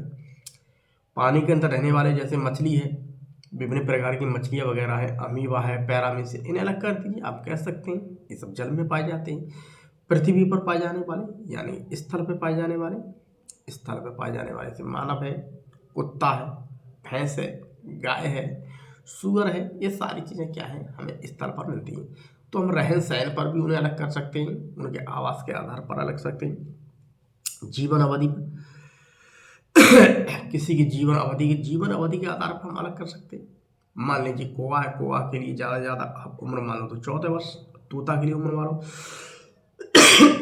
तोता 140 से ज़्यादा जी जाता है।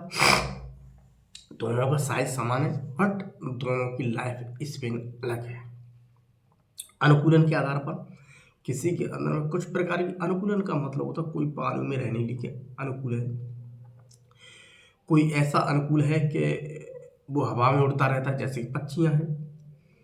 कुछ जीव ऐसे हैं कि जो पेड़ों पर ही रहते हैं जैसे गिलहरी है, जैसे कि बंदर है। तो सब धीमे धीमे उसमें अनुकूलन आ जाता है, ठीक है। इस आधार पर हम अलग अलग बांट रहे हैं, हमारा क्या कहलाता है, वर्गीकरण कहलाता है। अगर नहीं समझ में आया तो देखो एक बार यहाँ स्क्रीन पर और समझ लीजिए। मान लीजिए मेरे पास कोई एक टोकरी है, ये है मान लीजिए मेरे पास एक टोकरी, उस टोकरी में 3 प्रकार की बॉल भरी हुई है। अब हमसे कहा गया है कि इन बॉलों को आप अलग अलग कर दीजिए। तो इस कलर की बॉल, इसकी संरचना देखिए ये अलग है, इसे मैंने अलग रख दिया। एक काली मुझे अलग से दिख रही है तो इसको मैंने अलग कर दिया, रंग से पहचान लिया। हरी मैंने रंग से पहचानी, इसे मैंने अलग कर दिया। तो हमने मान लीजिए बारी बारी से सारी बॉलों को अलग कर दिया। हरी बॉलों को हमने यहाँ पर हरी अलग कर दिया, काली बॉलों को हमने यहाँ पर अलग कर दिया। उसके बाद ये हमारे पास कई रंग बिरंगी बॉल है, इस रंग बिरंगी बॉल को हमने यहाँ पर अलग कर दिया। तो मैंने इस बॉलों को कैसे अलग किया, उन्हें रंग के आधार पर। तो रंग के आधार पर मैंने क्या बॉलों को अलग कर दिया। तो इसे हम कहते हैं वर्गीकरण करना, अर्थात अलग अलग करना। या हम इन बॉल्स को उनके रंग, आकृति या संरचना के आधार पर अलग अलग बांट या छांट सकते हैं। जंतुओं का वर्गीकरण। अब देखते हैं जंतुओं का वर्गीकरण। तो वर्गीकरण में देखिए हमें आधार या तरीके देखेंगे। पहली बात, हम उसे संरचना के आधार पर अलग कर सकते हैं। दूसरी बात, हम मेरुदंड की उपस्थिति के आधार पर अलग कर सकते हैं। ठीक, उसके अलावा देखिए हम उसे प्रजनन के आधार पर अलग कर सकते हैं। उसके अलावा देखिए हम वास स्थान के आधार पर हम उसे अलग कर सकते हैं। देखिए यहाँ पर जीव दो प्रकार के होते हैं, ये हम अलग करें संरचना के आधार पर। तो संरचना के आधार क्या है, कोशिका। तो एक जीव तो मैंने इधर रख ली जो एक कोश की होते हैं, इधर मैंने वो जीव रख ली जिसके अंदर बहुत कोशिका होती है। तो यहाँ पर मैंने जीव को अलग किया उसकी कोश की संरचनाओं के आधार पर। जिनका शरीर केवल एक कोशिका यानी वन सेल से बना होता है उन्हें हम एक कोशिकीय जीव कहते हैं, और उन्हें हम अपने नग्न आंखों से नहीं देख सकते हैं। जैसे मान लीजिए अमीबा है, पैरामीशियम या यूग्लिया। ये मैंने संरचना के आधार पर जीव अलग कर दिए। अब जिनका शरीर एक से अधिक कोशिका का बना होता है उन्हें बहुकोशिकीय जीव कहते हैं। जैसे मान लीजिए हाइड्रा है, जैसे घोंघा है, जैसे मछली है, जैसे कि मेंढक है, जैसे मनुष्य है। तो मैं यहाँ पर ये कह सकता हूँ, मैंने जीव छांटे, मैंने पृथ्वी पाए जाने वाले जीवों को मैंने दो समूह में रखा। पहला समूह मैंने ये बनाया, पहला ग्रुप मैंने ये बनाया कि एक कोशिका के जितने भी जीव ऐसे हैं जिनके अंदर एक कोशिका बनती है उन्हें आप अलग कर दीजिए, ऐसे जीवों को अलग कर दीजिए। तो मैंने यहाँ पर केवल दो कैटेगरी बनाई। ठीक, तो यहाँ पर हम कह सकते हैं मैंने जीव जगत की कितनी कैटेगरी बनाई, जो। ठीक, तो जीव को मैंने जगत में यानी क्लासिफाइड कर दिया दो में। तो यहाँ पर आधार क्या था जीव को बांटने का, केवल कोश की संरचना। दूसरी, जैसे मान लीजिए ये वाले दे थे, यहाँ कोशिका की संख्या 1 मिलेगी, इन सब में क्या मिलेगी, 1। और यहाँ पर देखिए मेंढक है, मछली है, मानव है, हाइड्रा है, घोंघा है। तो यहाँ पर कोशिकाओं की संख्या क्या मिलती है, अलग। तो हमने यहाँ पर कोशिकाओं की संख्या के आधार पर जीवों को बांटा। अब ऐसे जीवों को अलग बांटिए जिसके अंदर में मेरुदंड पाई जाती है। मेरुदंड का मतलब होता है जो हमारे पीछे वाली जो रीढ़ की हड्डी होती है ना, यानी हम सीधी भाषा में कह सकते हैं ऐसे जीवों को छांटिए जिनके जीवों के शरीर में हड्डियां मिलती हैं। आप ये समझिए सीधी बात, ठीक, बैकबोन मिलती है। ठीक है, तो ऐसे जीवों को हम कहते हैं जिसके अंदर में हड्डियां मिलती है, उसे हम कहते हैं कशेरुकी जीव। यहाँ पर हमें देखने के लिए हड्डियां मिल जाएगी। और ऐसे जीव जिसके अंदर मुझे हड्डी या इस प्रकार की मेरुदंड नहीं मिलती, उसे हम कहते हैं अकशेरुकी दंड। देखिए ऐसे जंतु जिनमें मेरुदंड यानी कि रीढ़ की हड्डी नहीं पाई जाती है उन्हें अकशेरुकी जंतु कहते हैं। जैसे सभी कीड़े मकोड़े, किसी भी कीड़े मकोड़ों को देख लीजिए तो उस कीड़े मकोड़े के अंदर किसी प्रकार की कोई मेरुदंड या हड्डी नहीं मिलती है। केंचुआ में नहीं मिलती है, तिलचिट्टा में नहीं मिलती है, घोंघा में नहीं मिलती है। ठीक है, और जिन जंतुओं के शरीर में रीढ़ की हड्डी यानी कि मेरुदंड पाई जाती है उन्हें हम कशेरुकी जंतु कहते हैं। जैसे मान लीजिए मछली है, मछली को देखो उसके अंदर मिलती है, कांटा मिलता है बहुत बड़ा मोटा, खाते हैं तो फंस जाता है, वही कांटे की बात कर रहे हैं। उसके अलावा मेंढक में हड्डी मिलती है। उसके अलावा पक्षियों में हड्डी मिलती है, कभी खाया पक्षी, देखिए में जाकर हड्डी मिलेगी आपको। उसके अलावा गाय, हड्डियाँ मिलती हैं। ठीक है, तो ये वो जीव हैं जिनके अंदर में हमें किसी प्रकार की कोई हड्डियाँ नहीं मिलती। हमारी तितली है, यहाँ नहीं मिलेगी। जैसे कीड़ा मकोड़ा कोई तिलचिट्टा वगैरह हुआ, नहीं मिलेगी।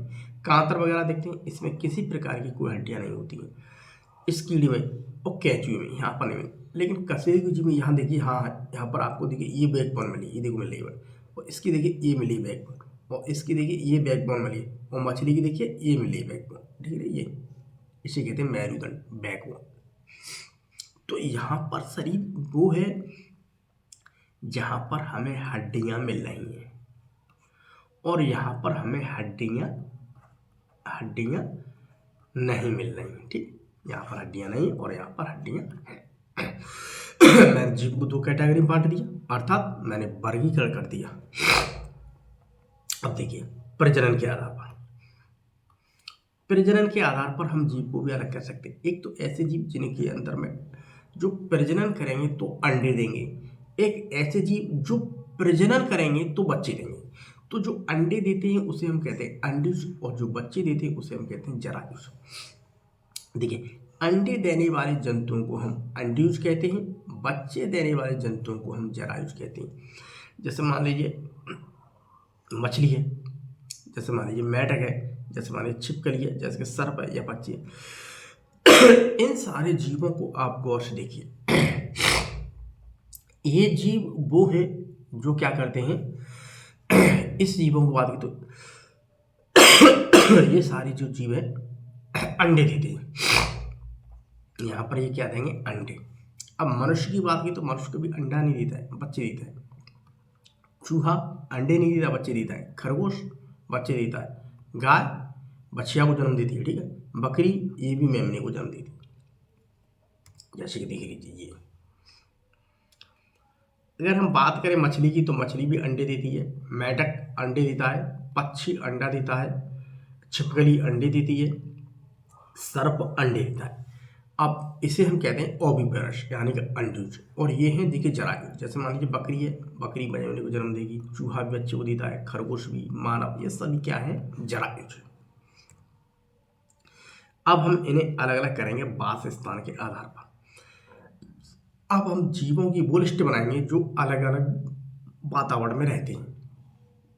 अलग अलग वातावरण कैसे रहते हैं प्यारे बच्चों, जैसे मान लीजिए कुछ जीव ऐसे हैं जो जल के अंदर रहते हैं, कुछ जीव ऐसे हैं जो हवा में ही ज़्यादातर अपना जीवन व्यतीत करते हैं, कुछ जीव ऐसे होते हैं जो स्थल पर रहते हैं, कुछ जंतु ऐसे हैं जो वृक्षाश्रयी होते हैं। देखिए जल में रहने वाले जंतुओं को हम जलीय जंतु कहते हैं। जैसे मान लीजिए मछली, हम इसे मछली कहेंगे क्योंकि जलीय जंतु है। वायवी, अधिकांश समय तक वायु में उड़ने वाले जंतुओं को हम वायवी जंतु कहते हैं। जैसे मान लीजिए पक्षी, जैसे मान लीजिए चील है, तोता है, कबूतर है, चिड़िया है, ये ज़्यादातर हम देखा है हवा में ही उड़ती रहती हैं, तो उसे हम कहते हैं वायवी जंतु। स्तरीय जंतु, स्थल पर रहने वाले जंतुओं को हम स्तरीय जंतु कहते हैं। जैसे मान लीजिए कुत्ता है, बकरी है, मनुष्य आदि, ये हमें स्थल पर ही देखने के लिए मिलेंगे। वृक्षों पर अधिक समय तक रहने वाले जंतुओं को हम वृक्षाश्रयी जंतु कहते हैं। जैसे मान लीजिए गिलहरी है या बंदर है, तो गिलहरी को या बंदर को देखेंगे, वो अगर कुछ खाने के लिए मिल रहा है तो ही वो नीचे उतर के आ रहे हैं, और तुरंत उसे कुछ खाने के लिए दाना पानी मिला वो तुरंत पेड़ पर चढ़ जाते हैं। ठीक, जैसे बंदर है, अगर बंदर की बात करें तो बंदर को तुमने देखा है, वो तुरंत ऊपर रहेगा, पेड़ के ऊपर चढ़ जाएगा या किसी के ऊपर रहेगा। जैसे उसे खाने के लिए केला या कोई रोटी झपट्टा मारा लेके फिर भाग जाएगा ऊपर, क्यों, वो रहेगा वो ऊपर ही, नीचे नहीं रहेगा। ये गिलेगी, तो इसे हम कहते हैं वृक्षाश्रयी। उभयचर जंतु,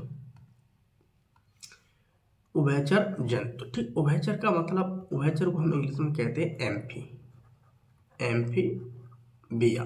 तो यहाँ पर एक वो शब्द लिखा हुआ है एम्फी। एम्फी का मतलब होता है बोथ, और बोथ को हिंदी में कहते हैं हम दोनों। तो ऐसा जीव जो दोनों स्थानों पर मिलता है।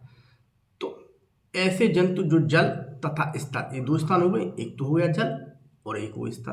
तो जल और स्थल दोनों स्थानों पर अपना जीवन यापन करते हैं, उन्हें हम उभयचर जंतु कहते हैं। जैसे मगरमच्छ, मगरमच्छ को जल से बाहर भी आपने देखा घूमता रहता है और जल के अंदर भी वो रहता है। मेढक जल के बाहर भी घूमता रहता है और जल में भी रहता है। ठीक है, तो इसे हम कहते हैं उभयचर जंतु। अब देखिए एक लिस्ट बनाई है हमने। यहाँ पर जंतु का नाम है जैसे मछली। मछली की अगर हम बात करते हो तो इसकी बहुकोशिकीय संरचना होती है। ठीक, और ये कशेरुकी है, अर्थात इसके शरीर में हड्डियां मिलती हैं, यानी कि कांटे मिलते हैं, मेरुदंड मिलती है। दूसरी बात ये अंडा देती है। तीसरी बात इसकी कंडीशन क्या है, जलीय। मनुष्य की, अगर हम मनुष्य की बात करें तो मनुष्य एक बहुकोशिकीय जीव है। इसके अंदर भी हमें देखने के लिए हड्डियां मिलेगी, यानी कि मेरुदंड मिलेगी, और ये अंडे नहीं देता, बच्चे देता है। ठीक है, और ये स्थल पर पाया जाता है। छिपकली की बात करें तो छिपकली भी बहुकोशिकीय है, अर्थात इतनी बड़ी है कि इसे हम अपनी आँख से देख सकते हैं, और जिसे हम अपनी आँख से देख सकते हैं उसे हम कहते हैं बहुकोशिकीय। इसके अंदर भी हमें देखने के लिए हड्डियाँ मिल रही हैं, और ये अंडे जनित है, अर्थात अंडे देता है। तो ये स्थलीय, ज़्यादातर हमें ये स्थलीय देखने के लिए मिलेगा। स्थलीय के मतलब कि यह हम ज़्यादातर देख सकते हैं तो मकान की दीवार पर, ठीक है, मकान की दीवार पर, ठीक है।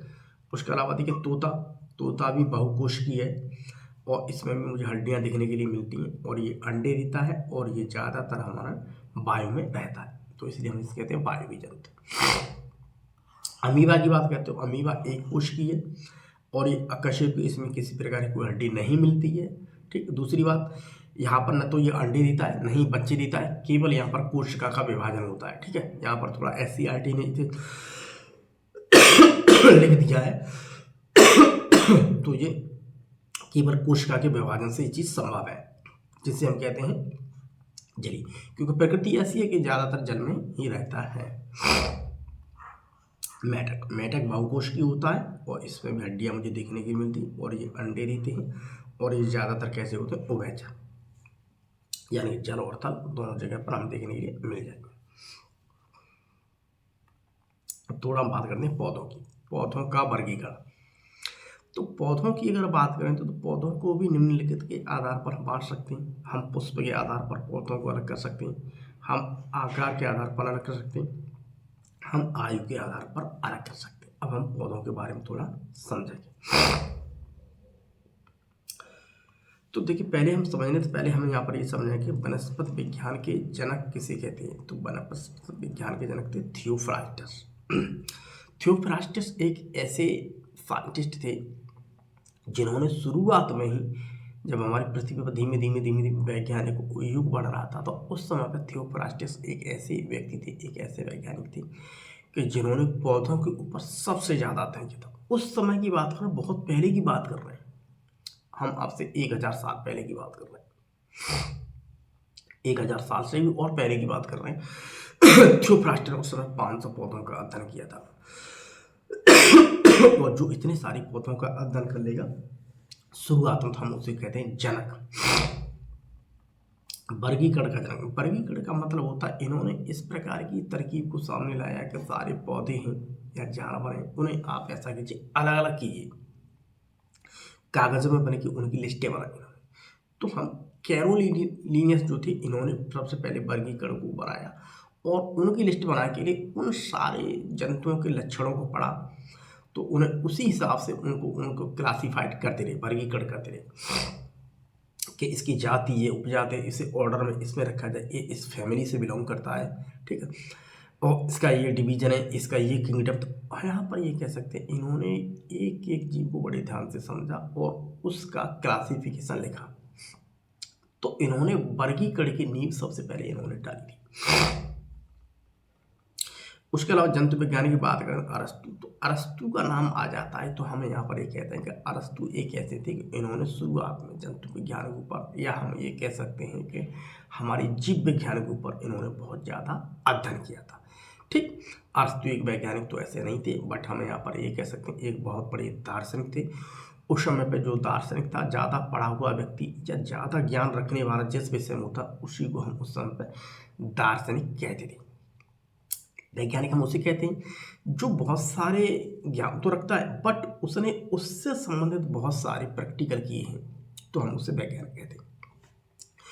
तो हम यहाँ पर ये कह सकते हैं ये वो हैं जो हमारे विज्ञान के क्षेत्र में इन्होंने कुछ योगदान दिया है। अब पौधों की बात करते हैं। तो पौधों को अगर हम बांट सकते हैं पुष्प के आधार पर, तो हम यहाँ पर पुष्प को हमने अलग कर दिया, पुष्पी पौधे अलग कर दिए। पुष्पी पौधे मतलब ऐसे पौधे जिनके ऊपर पुष्प लगता है, और ऐसे पौधे जिनके ऊपर पुष्प नहीं पाया जाता है। अब पुष्पी पौधे कौन से हो सकते हैं? देखिए, पुष्पी पौधे जिससे हम कहते हैं फ्लावरिंग प्लांट्स, पुष्पी पौधों पर पुष्प और फल लगते हैं, ये पूर्ण विकसित पौधे होते हैं। तो हम यहाँ पर ये कह सकते हैं कि ऐसे पौधे हम आज के समय पर देख रहे हैं जहाँ पर हमें बहुत ज़्यादा मात्रा में पुष्प देखने के लिए मिल रहे हैं। तो ये अगर हम बात करें तो आज के समय पे इस वाले पेड़ को हम विकसित पेड़ मानते हैं, यानी कि हम एक एडवांस ग्रुप मानते हैं। प्लांट्स का ये क्या है, एक एडवांस ग्रुप है। ठीक, प्लांट्स का क्या है, ये एक एडवांस ग्रुप जिस पर फूल आ रहा है, फल आ रहा है। फूल तो आ रहा है, हम फूल की बात कर रहे हैं। तो सुंदर सुंदर से फूल दिखाई दे रहे हैं आपको, ये दिखाई दे रहे हैं सुंदर सुंदर से फूल। तो इस पौधों को हम कहते हैं एडवांस, इसे हम कहते हैं एडवांस प्लांट्स। ठीक, इनमें जड़, तना तथा पत्ती स्पष्ट दिखाई देती है। जैसे मान लीजिए गुलाब की बात करें, सरसों की बात करें, सूरजमुखी की बात करें, आम की बात करें, कुमुदनी की बात करें, तो यहाँ पर मुझे यहाँ पर देखो फूल भी दिख रहा है, पत्तियाँ दिख रही हैं, तना दिख रहा है। इसके अलावा मुझे यहाँ पर इनकी देखने के लिए जड़ दिख जाएगी। तो ऐसे पौधों को हम कहते हैं एडवांस पौधे। अपुष्पी पौधे, अपुष्पी पौधे वो हैं जैसे जैसे मेरे पृथ्वी की शुरुआत हुई तो शुरू में वो बने, उस समय कोई पुष्प नहीं था, कोई जड़ नहीं थी, कुछ भी नहीं था। ठीक, अपुष्पी पौधे वे पौधे जिन पर पुष्प नहीं लगते, इनमें जड़, तना, पत्ती का अभाव भी पाया जाता है। बहुत सारे ऐसे पौधे इनमें जड़, तना, पत्ती मिल रही है और बहुत सारे ऐसे इनमें नहीं मिलती है। ज़्यादातर कंडीशन में अगर हम बात करें तो इनमें कवक आते हैं, जैसे कि ये है। उसके अलावा इसमें शैवाल आएंगे, जैसे कि ये है शैवाल, शैवाल का मतलब काई। उसके अलावा मॉस आ जाएंगे, ये है मॉस। उसके अलावा ये आ जाएंगे फर्न। ठीक, ये आ जाएंगे हमारे फर्न। उसके अलावा बहुत से आ जाते हैं, टेरिडोफाइट्स आ जाते हैं। उसके बाद जिम्नोस्पर्म भी आ जाते हैं, जिनके अंदर मुझे फूल देखने के लिए नहीं मिलता है। ठीक है, बट वो धीमे धीमे पृथ्वी से, हम जैसे जैसे पृथ्वी से कब आगे की तरफ बढ़ने लगे। ठीक है, अब बात करते हैं पौधे की। अगर हम पौधे की बात करें तो हम आकार के आधार पर इन्हें बांट सकते हैं। शाख पौधे को हम अलग कर सकते हैं, झाड़ी पौधे को हम अलग कर सकते हैं, और वृक्ष वाले को अलग कर सकते हैं। अब देखिए, शाकीय पौधा वो होता है, शाकीय पौधा मतलब हर्बासियस प्लांट, यानी कि एक तरह का हर्ब्स, हर्ब्स कहते हैं बहुत छोटे को, और इसका जो पूरा शरीर है सब हरा भरा होगा। ठीक,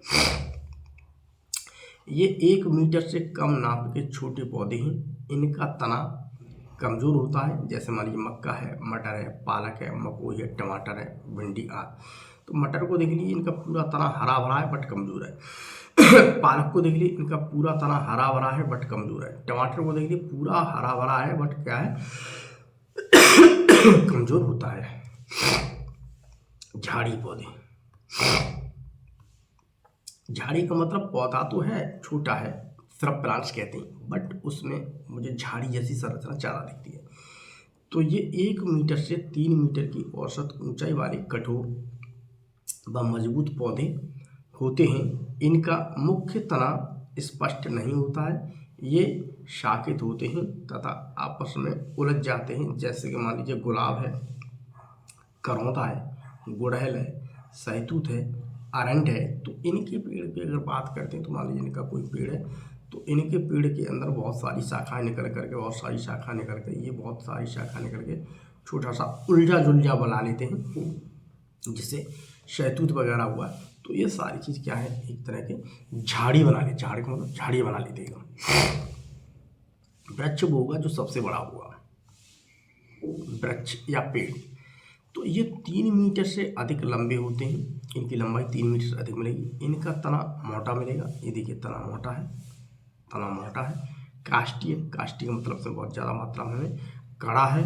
ठीक, कड़ा है अर्थात लकड़ी है मोटी। ठीक, शाखित, शाखित मतलब यहाँ पर बहुत सारी शाखा निकली हुई इसमें।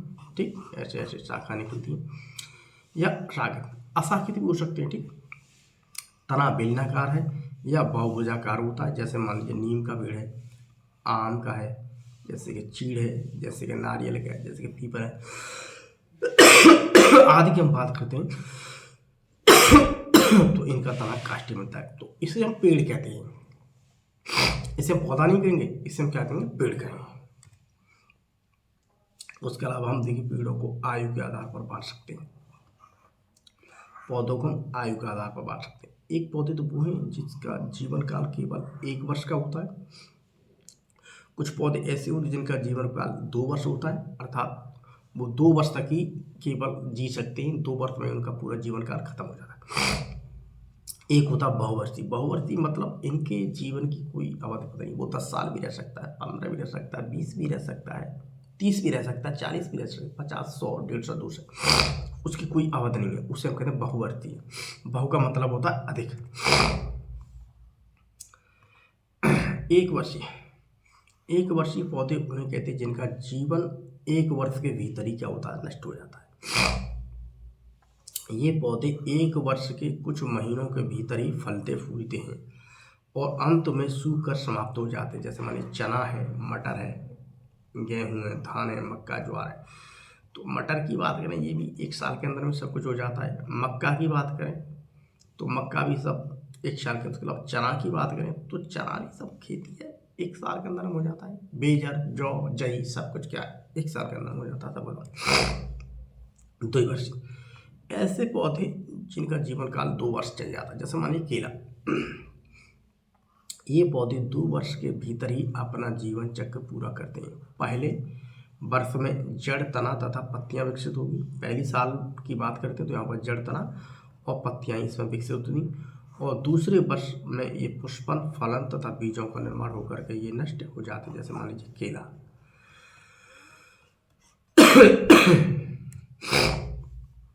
बहुवर्षीय, बहुवर्षीय पौधे, बहुवर्षीय पौधे मतलब पेरेनियल प्लांट्स। ये पौधे कई वर्षों तक जीवित रहते हैं। इनके संपूर्ण जीवन काल में फूल और फल लगते हैं। इनके पूरे जीवन काल में फल भी लगेंगे और फूल भी लगेंगे।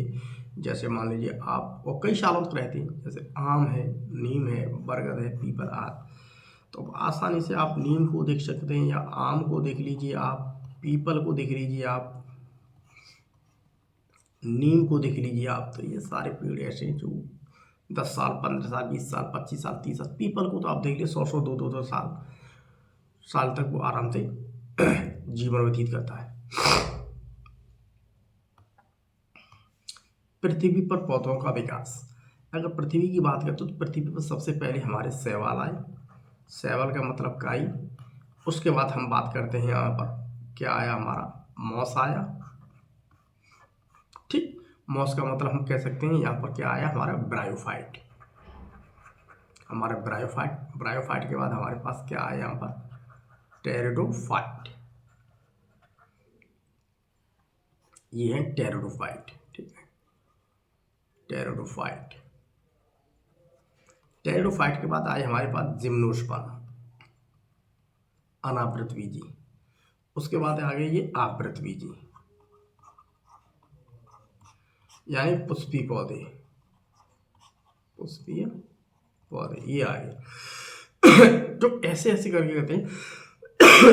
तो हम यहाँ पर ये कह सकते हैं आज के समय में अगर बात करें तो ये हमारे पास क्या है, एक एडवांस प्लांट ग्रुप है। अब देखिए आगे, पौधों के विभिन्न भागों की संरचना एवं का। देखिए पेड़ पौधों में जड़, तना तथा पत्तियां, पुष्प तथा फल, अलग अलग अंग होते हैं। ये सभी अंग मिलकर के पूर्ण विकसित पादप बनाते हैं। तो अब मान लीजिए इसमें देखिए, ये मेरे पास जड़ है, ये तना है, ये पत्ती है, और ये फूल है, ठीक, और ये फल है। तो ये सारी चीज मिलकर के एक पूर्ण विकसित पौधा बनाते हैं।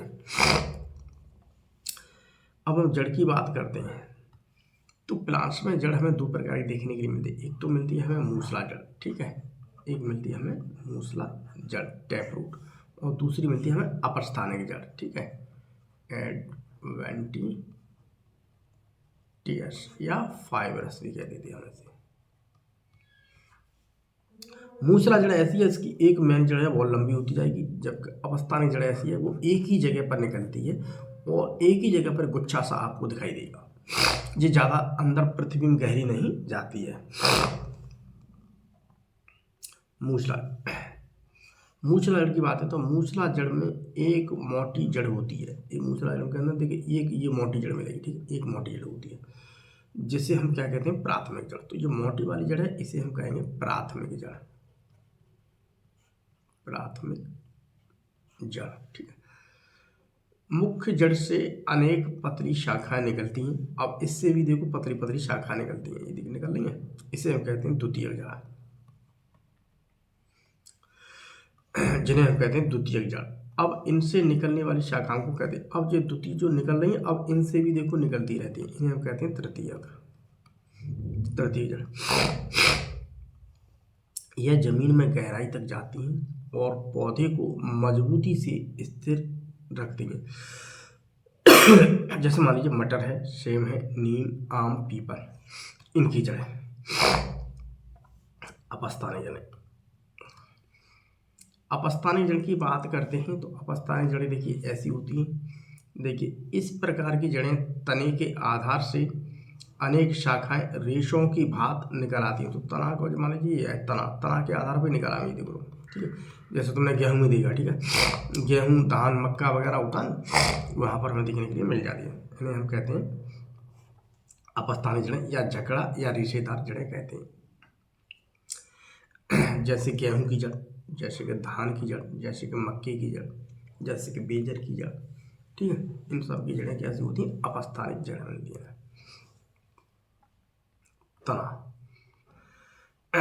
तना की बात करें तो पादप के परों का सबसे दृढ़ भाग होता है। मान लीजिए ये है कोई प्लांट, तो अगर मैं इस प्लांट की बात करूँ तो प्लांट जैसे मान लीजिए ये तना, ये नीचे जड़, तो ये सब क्या होता है? एक दृढ़ भाग है। दृढ़ का मतलब होता है कठोर।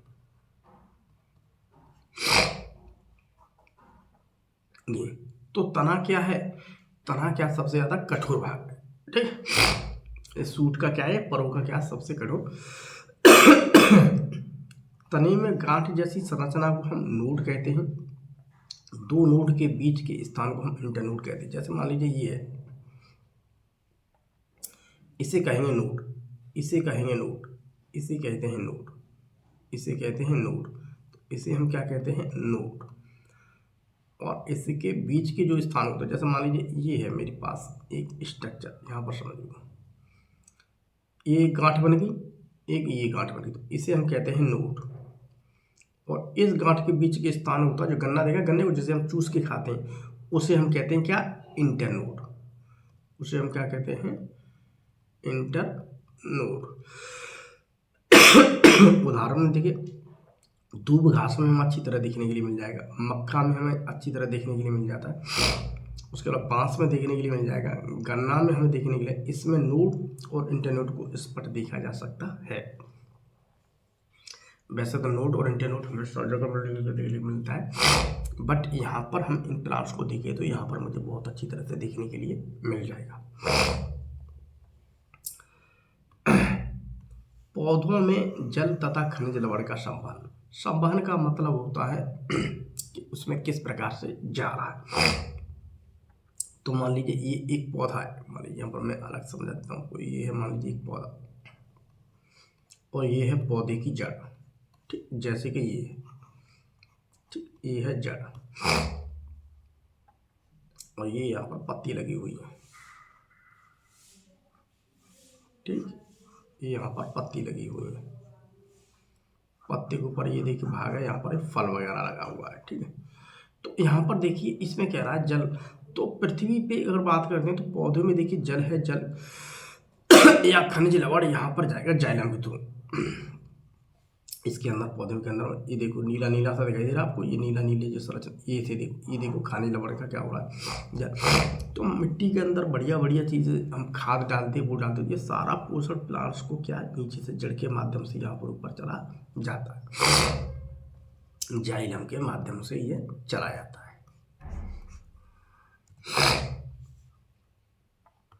पत्ती, पत्ती की बात करो, पत्तियां प्राय हरे रंग की होती हैं। पहली बात ये हरे रंग की बनाएगी। दूसरा, पत्ती का वह भाग जो तने के साथ जुड़ा होता है उसे हम पर्णाधार कहते हैं। अब पर्णाधार इसे कहेंगे, ये देखो तने के साथ में जुड़ा हुआ है, ये देखो जुड़ा हुआ है, इसे हम कहते हैं पर्णाधार। पत्ती का चपटा भाग पर्णफलक कहलाता है। अब इसे कहते हैं पर्णफलक। ये देखो दिख रहा है, ये देखो चपटा हुआ भाग है, ये वाला, ये देखो ये किनारे किनारे से दिख रहे हैं आपको, इसे हम कहते हैं पूरे को पर्णफलक। ये देखो पर्णफलक। पर्णफलक तथा पर्णाधार के बीच में एक डंठल नुमा भाग पर्णवृंत कहलाता है। अब यहाँ पर लेकर के और यहाँ तक की जो संरचना होता है इसे हम कहते हैं पर्णवृत्त। पर्णवृत्त। पत्तियों की सतह पर अनेक छोटे छोटे छिद्र पाए जाते हैं जिन्हें हम रंध्र कहते हैं। इसके ऊपर देखिए हमें बहुत छोटे छोटे छिद्र मिलेंगे, जैसे हम क्या कहते हैं, रंध्र। यहाँ पर सूक्ष्मदर्शी देखें तो दिखाई देंगे। इनके द्वारा पत्तियां श्वसन, बाष्पोत्सर्जन तथा प्रकाश संश्लेषण जैसे महत्वपूर्ण कार्य करती हैं। तो यहाँ पर ये सारे काम होते हैं। अब हम देखते हैं पुष्प की। पुष्प का पौधे का सबसे आकर्षक और महत्वपूर्ण अंग पुष्प होता है। ये देखिए प्यारे प्यारे पुष्प है, ये देखिए प्यारे प्यारे पुष्प है, ये देखिए प्यारे प्यारे पुष्प है। तो ये सबसे महत्वपूर्ण एक आकर्षक अंग है, क्योंकि किसी भी प्लांट्स के ऊपर फूल होगा तो वहाँ पर आपको देखेंगे भंवरे या मक्खियाँ या कोई भी इंसान है बहुत आसानी से जाएगा, क्योंकि वो उसका आकर्षक सुंदर भाग होता है। यह पौधे के तने तथा शाखाओं से लगे होते हैं।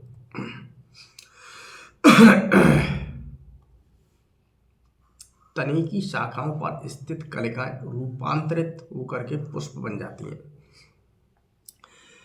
तो यहाँ पर तने की शाखाओं पर जो स्थित कलिकाएं होती हैं वो धीमे धीमे मॉडिफाइड होकर के पुष्प बन जाती है। अर्थात दूसरी भाषा में पुष्प क्या है, एक रूपांतरित पर्व है। रूपांतरित पर्व का मतलब ये है कि मान लीजिए कि ये मेरे पास जमीन है और जमीन से नीचे बात करते हैं, यहाँ पर मुझे जड़ मिल रही है, इसे हम कहते हैं जड़, और जड़ से ऊपर वाला जो हिस्सा होता है इसे हम कहते हैं शूट। शूट यानी पर्व। तो इस पर्व के ऊपर हमारे पास देखने के लिए यहाँ पर क्या लग रहा है, प्यारे प्यारा पुष्प लग रहा है। तो हम पुष्प की ये कह सकते हैं, वो पुष्प क्या है, एक रूपांतरित पर्व है। रूपांतरित पर्व का मतलब ये होता है कि मान लीजिएगा अगर हम प्लांट्स की शुरुआत करते हैं तो हम यहाँ पर ये कह सकते हैं इसके ऊपर हमें नोड मिलता है। अगर कोई नोड है तो यहाँ से नोड से कोई पत्ती बनेगी, या इस नोड से कोई शाखा निकलेगी, इस नोड से कोई पत्ती बनेगी, इससे कोई शाखा निकलेगी, इस नोड से कोई पत्ती बनेगी, इससे कोई शाखा निकलेगी। तो हमें यहाँ पर ये कह सकते हैं धीमे धीमे धीमे धीमे ये शाखा है, इस शाखा के ऊपर ये देखो पत्तियाँ लगी। ठीक, अब जैसे ही पौधे का उदय हुआ तो आप शैवाल में पहुंचोगे। शैवाल के बाद अगली कड़ी आती है हमारे पास ब्रायोफाइट। ब्रायोफाइट के बाद टेरिडोफाइटा आते हैं।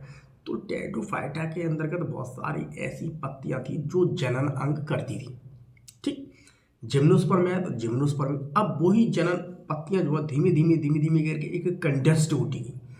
कंडेंस्ड होकर के अब एंजियोस्पर्म प्लांट के अंदर में वो फूल बन गए। तो फूल एक सुंदर आकर्षक भाग है और ये पौधे का क्या कहलाता है, जनन। पुष्प के भाग। पुष्प के अगर भाग की बात करें तो सबसे पहले देखो बाह्यदल। बाह्यदल हम कहते हैं इसे, जो हरी वाली संरचना है इसे हम कहेंगे बाह्यदल। ठीक, इसे हम कहेंगे बाह्यदल से पहले, यानी कि कैलिक्स। दूसरी बात दल। दल होता है बहुत सुंदर आकर्षक, जैसे पत्तियां, इसे हम कहते हैं दल, ये कहेंगे हमारी दल। ठीक है, पेटल्स या कोरुला। पुंकेसर। पुंकेसर देखो ये पीली पीली संरचना जो दिखाई दे रही है इसे हम कहते हैं पुंकेसर। स्त्री केसर। स्त्री केसर देखिए ये वाला जो संरचना है इसे हम कहते हैं स्त्री केसर। स्त्री केसर। अब देखिए आगे, ये कोई फूल है तो पुष्प पौधे का क्या है, जनन अंग। जब भी मैंने बताया ना पुष्प क्या है, पौधे का एक जनन अंग होता है। इसके द्वारा पौधे प्रजनन यानी कि अपनी वंश वृद्धि करते हैं, प्रजनन करेंगे इसके द्वारा। निषेचन के पश्चात अंडाशय से फल विकसित हो जाता है। अब निषेचन करेंगे जैसे जैसे फर्टिलाइजेशन होगा, जैसे मान लीजिए कोई परागकण आ जाएगा। ठीक है, परागकण आकर के वो परागकण यहाँ पर चले जाएगा तो ये है इसका अंडाशय, ओवरी। ओवरी से फल बन जाएगा। तो फल में एक या अनेक बीज पाए जाएंगे, यहाँ पर फल में अनेक बीज मिलेंगे। बीज अनुकूल परिस्थितियों में अंकुरित होकर के नन्हे पौधे का निर्माण करते।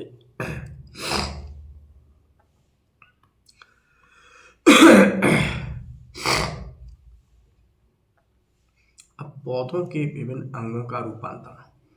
देखिए भोजन संग्रहण के लिए जड़ों में रूपांतरण हो जाता है। भोजन संग्रहण के लिए, भोजन मतलब कोई भी पौधा है अपना खाना बना रहा है, खाना बना कर वो सारे के सारे अपने खाने को एक जगह पर स्टोर कर देगा, इंसान उसी को खा लेता है।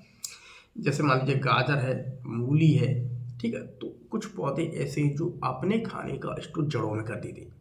ठीक, जैसे गाजर है, मूली है, शलजम है, चुकंदर है आदि की मूसला जड़ हाँ आदि की मूसला जड़ में भोजन संग्रहण के कारण रूपांतरण हो जाता है।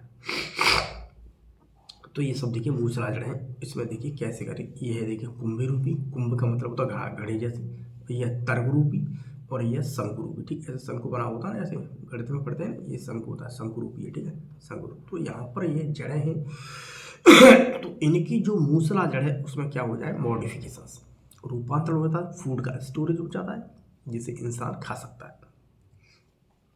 अपस्थानिक जड़ें, अपस्थानिक जड़ों में जैसे डहेलिया है या शकरकंद की जड़ें भोजन एकत्रित होने से कारण वो क्या है, फूल करके एक कंद में बदल जाती है। वो क्या समझ जाती है, एक तरह के कांड में। ठीक है, एक तरह के वो कंद में बदल जाती है। ठीक, तो ये देखिए पुलकित जड़ें, ये देखिए जड़ें देखी आपको, ये देखो जड़ें, उसके बाद ये कंदिल में, ये देखो कंदिल बन गए। ठीक है, इस प्रकार से फूड के कारण ये बदल जाती है। भोजन संग्रहण के लिए तनों में रूपांतरण। अब बहुत सारे ऐसे तने होते हैं कि वो फूड की वजह से क्या हो जाते हैं, फूल जाते हैं और हम उसे खाते हैं। तो देखिए तनों का रूपांतरण भोजन संग्रहण है। तो जैसे मान लीजिए आलू है, अदरक है, अरबी है आदि के भूमिगत तने भोजन संग्रहण के कारण फूल जाते हैं। अब आलू की बात करते हैं तो देखिए आलू के ये सब तने, आलू को हम क्या खाते हैं, तना। तो फूड हमने पहले बताया ना, पौधा क्या होता है, फूड बनाता है तो अपने खाने को स्टोर करता है। तो ये अपने खाने को सारे के सारे स्टोर कहाँ कर देता है, तने में। तो तना पे जहाँ स्टोर करेगा वहाँ पर ये फूल जाएगा और जिसे हम कहते हैं क्रंत। उसके अलावा ये चीज़ अदरक में भी हमें देखने के लिए मिल जाती है। ठीक, अदरक में भी हम इसी अदरक के भाग को खाते हैं। उसके बहुत सारे ऐसे तने हैं, तो तने को सहारा देने के लिए रूपांतरण कुछ ऐसे होते हैं, कुछ मॉडिफिकेशन ऐसे होते हैं जो तना है तने को सहारा देते हैं। जैसे मान लीजिए मक्का, जैसे ये है मक्का, मक्का है या गन्ना है या बरगद है या केवड़ा, बांस आदि की जड़ें विशेष रूप से मोटी होकर के तने को सहारा देने लगती हैं। तो कुछ जड़ें ऐसी होती हैं जो जड़ें क्या है, ये जड़ें निकल आएंगी यहाँ पर तने को सहारा देंगे, ऊपर निकल आएंगे तो ये कहीं न कहीं से लग जाएंगे, इस तने को सहारा देंगे। इसकी भी देखो बहुत सारी ऐसी जड़ें मॉडिफिकेशन होकर के बरगद में क्या है, यहाँ पर भी तने को सहारा देती है। आरोहण को मतलब होता है चढ़ना, कुछ इस प्रकार की भी हो जाता है कि उसमें रूपांतरण हो जाता है जिससे वो चढ़ने लगती हैं। आरोहण के लिए जड़ों का रूपांतरण, सभी पौधों के तने मजबूत नहीं होते। जैसे मान लीजिए कद्दू है, तुरई है, लौकी है, तो इनके तने मजबूत नहीं होते बल्कि उन्हें कहीं न कहीं से सहारा मिल जाता है। तो इनमें देखिए बहुत सारे ये टेंडेंस होते हैं, ये निकल आते हैं जहाँ से इन्हें सहारा मिलता है। कद्दू में ये किसी न किसी से लटक जाते हैं। अब देखिए आगे, कमजोर तने से पतली पतली धागे नुमा संरचना निकल आती हैं, इन्हें हम प्रतान कहते हैं। जैसे में कोई तना है, तना से देखो कमजोर कमजोर सी ये देखो निकल आती है, संरचना निकल आती है, पतली पतली ऐसी होती है, ऐसी ऐसी ऐसी ऐसी संरचना निकल आती है, जैसे सारे से ऐसी ऐसी तुरई वगैरह है उसमें निकल आएंगी। तो इसे हम कहते हैं प्रतान, प्रतान। ठीक, जैसे कि मान लीजिए मटर में खूब निकल आती है, अंगूर में निकल आती है। ठीक है, ये आधार के चारों ओर लिपट करके आरोहण में सहायता करते हैं। जैसे मान लीजिए अंगूर है और मटर है, तो इनमें निकल के ये किसी न किसी, अब मान लीजिए अंगूर की बेल आपने यहाँ लगा दी तो वो बेल तो नहीं चढ़ सकती, तो उसमें ऐसी प्रतान जैसी निकल आएगी तो वो इससे अटक जाएगी, इससे जिससे इसे सहारा देने लगी। अब ये ऊपर चढ़ेगा फिर यहाँ निकल के ऐसे अटक जाएंगी। तो इस प्रकार से हम प्रतान निकल आती बहुत सारी, तो मैंने बेल देखी वो धीमी धीमी करके हमारी बिल्डिंग के ऊपर चली जाती हैं। तो उसमें कहीं न कहीं से उन्हें सहारा मिलता है, जिसकी वजह से क्या होती है वो चीज़ सहारे के साथ में आरोहण यानी ऊपर चढ़ती रहती है।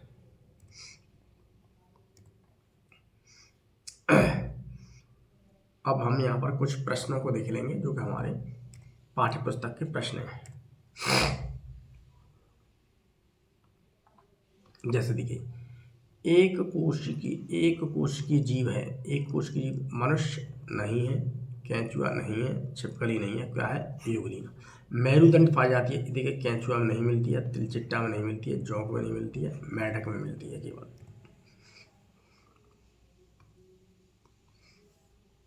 अपुष्पी पौधे, देखिए आम में पुष्प आता है, जामुन में आता है, केला में आता है, लेकिन फर्न में नहीं आता है। मूल रूम किस में पाया जाता है? तने में नहीं मिलता है, इसमें नहीं मिलता है, इसमें नहीं मिलता है, जड़ में मिलता है मूल रूम, ठीक है, रूट टैप। निम्नलिखित कथनों में सही कथन के आगे सही तथा गलत कथन के आगे क्रॉस का चिन्ह लगाएं।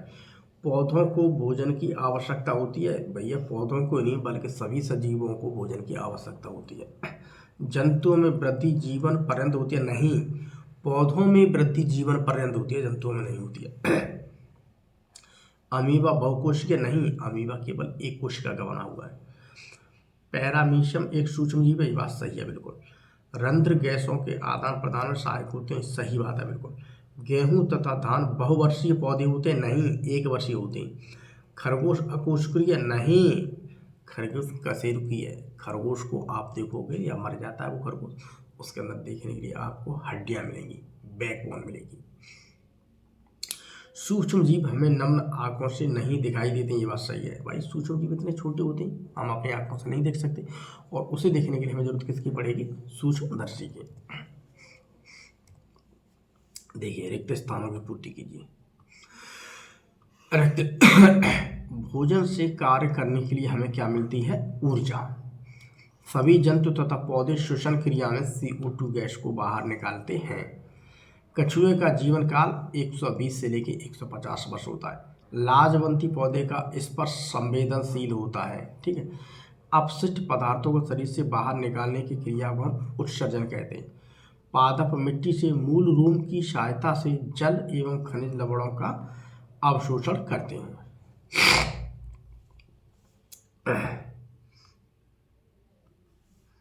मेढक की अगर हम बात करते हैं तो मेढक एक उभयचर जंतु है। स्तंभ कंद की बात करें तो स्तंभ कंद मेरा आलू है।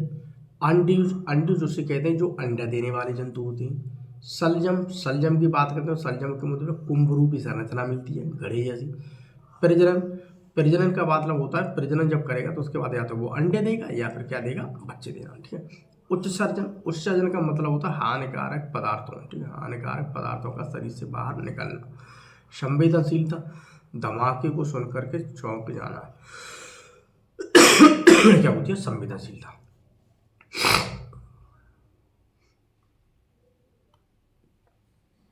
अब देखिए यहाँ पर मक्का, प्याज, सरसों तथा बैंगन में पाए जाने वाली जड़ों के नाम लिखिए। जकड़ा जड़ या अपस्थानिक जड़ किस में मिलेगी? मक्का में मिलेगी। मूसला जड़ मुझे प्याज में मिलेगी, सरसों में मिलेगी और बैंगन में मिलेगी। मूसला जड़ तंत्र का चित्र आप देखिए। मूसला जड़ तंत्र का चित्र देखिए ऐसे है, मान लीजिए ये है हमारे पास एक मूसला जड़। तो मूसला जड़ को देखिए हम इस प्रकार से हम चित्र बना सकते हैं आसानी से, ठीक। तो यहाँ से हमें देखिए ये द्वितीयक निकलती हैं जड़ें,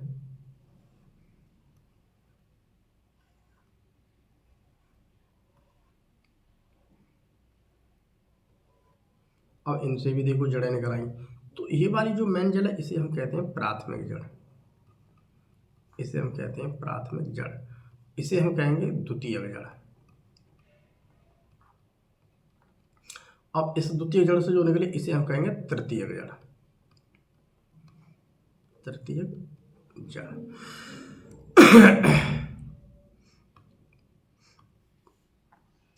किन्हीं 3 पौधों के नाम लिखिए जिनमें जड़, तना तथा पत्ती नहीं पाए जाते। अगर साइनोबैक्टीरिया की बात करते हैं तो ये भी एक प्लांट्स की कैटेगरी के अंदर आने वाला है, तो यहाँ पर भी मुझे जड़, तना, पत्ती नहीं देखने के लिए मिली। शैवालों की बात करते हैं तो इसे हम काई कहते हैं, तो यहाँ भी हमें जड़, तना, पत्ती देखने के लिए नहीं मिलती है। उसके अलावा अगर हम बात करते हैं कवक की तो कवक में भी हमें जड़, तना, पत्ती देखने के लिए नहीं मिलती है, ठीक। उसी प्रकार अगर हम मॉस की बात करेंगे यानी ब्रायोफाइट की बात करें तो मुझे वहाँ भी जड़, तना, पत्ती देखने के लिए नहीं मिलती है, तो यहाँ जड़, तना, पत्ती नहीं पाई जाती है। उसके अलावा देखिए किन्हीं 2 बहुवर्षीय पौधों के नाम लिखिए। तो उत्तर देखिए, उत्तर में देखिए बहुवर्षीय पौधे की बात करते हैं तो इसमें केवल 2 पूछ रहा है, तो हम तो कई दे सकते हैं। पीपल है, बरगद है, आम है, नीम है, जामुन है, यूकेलिप्टस है, ठीक है। यूकेलिप्टस के साथ साथ में आप और भी दे सकते हैं, बहुत सारे एग्जाम्पल हमारे आसपास में पाए जाने वाले पेड़ का है। ठीक। आंवला का पेड़ है, ठीक, आंवला का पेड़ है हमारा, और उसके अलावा बहुत बबूल का पेड़ दे सकते हो आप, ठीक है। ये सारे पेड़ क्या हैं, बहुवर्षीय में आते हैं। अब देखिए साग, झाड़ी तथा वृक्षों के 5-5 उदाहरण दीजिए। अब साग के देखिए, एक तो टमाटर है, ये भी साग में आता है, बैंगन भी हमारा साग की कैटेगरी में आता है, मक्का भी साग की कैटेगरी में आता है, सरसों का पौधा भी साग की कैटेगरी में आता है, मटर का पौधा भी और पालक का पौधा, ये सब साग में आते हैं, हर्बासियस प्लांट में। झाड़ी नुमा में मतलब जैसे गुलाब है, इसको अगर आप देखोगे तो ये झाड़ी से बना लेता है तुरंत, ठीक है। जंगली बेर है, जंगली बेर होता है जिसमें लोग जाते हैं छोटे छोटे देहातों में, छोटे छोटे बेर लगते हैं, इसे हम कहते हैं जंगली बेर, ठीक। उसके बाद कन्नेर को भी देखते हैं, ये भी झाड़ में बनाया था। उसके बाद गुड़हल है, ये भी झाड़ में बन जाता है। उसके बाद करौंदा, जैसे ककरौंदा लगता है ना खाने वाला, खट्टा खट्टा होता है। वृक्ष में जैसे मान लीजिए आम है, पीपल है, बरगद है, नीम है, शीशम है, जामुन है, सब क्या है, वृक्ष है।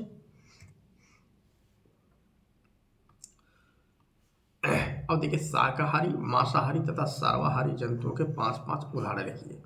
अगर आप शाकाहारी जंतुओं की बात करते हैं तो जैसे माने खरगोश है, ये गाजर वाजर शाकाहारी चीज़ को खाता है। गाय भी हरी घास खाती है, हाथी भी हरी पत्तियां खाएगी पेड़ पेड़ की, बकरी, घोड़ा, ये सब क्या है, शाकाहारी है। मांसाहारी जीव वो होते हैं जैसे कि शेर है, चीता, जी केवल मांस ही खाएंगे, इससे कोई मतलब नहीं हरी भरी चीज़ में। इसके गीदड़ है, तेंदुआ है, चील है, सर्प है, ये सब क्या है, मांसाहारी। सर्वाहारी वो होते हैं जो कभी कभी है क्या है, मांस भी खा लेते हैं, और प्लांट्स की बनी हुई चीज़, फल फ्रूट्स मिल जाते हैं वो भी खा लेते हैं। जैसे बिल्ली है, बिल्ली खा लेगी, बिल्ली रोटियां भी खा लेगी, बिल्ली दूध भी पी जाएगी, बिल्ली एक चूहा भी खा जाएगी, कुत्ता दूध खूर सब कुछ खा जाएगा, उसे दे दो तो वो खा जाएगा। उसके अलावा मांस भी खा जाएगा। कौवा की बात करते हैं, कौवा रोटी भी खा जाता है, कौवा मांस भी खा लेता है। बंदर, बंदर की बात करते हैं तो केला भी खा लेता है बंदर, फल भी खा लेता है, रोटियां भी खा लेता है, रोटियां मिल जाती हैं छिला के, ब्रेड फ्रेड बिस्किट सब ले जाएगा। उसे पका हुआ मांस मिल जाता है, मांस भी खा जाएगा उसे, ठीक। तो बंदर भी खा लेता है। यहाँ पर हमारे पाठ का समापन होता है प्यारे बच्चों, और जो भी कुछ है सब हमने अपनी विज्ञान भारती किताब से ही लिया गया है, ठीक है। अब हम अगली क्लास में आपसे मिलेंगे, और ये है जय माता दी। माता जी सबका भला करें, जय माता दी, ठीक है। तो यहाँ पर हमारा चैप्टर का क्या हुआ प्यारे बच्चों, समापन हुआ। आज से फिर मिलेंगे, तब तक के लिए प्यारे बच्चों बाय बाय।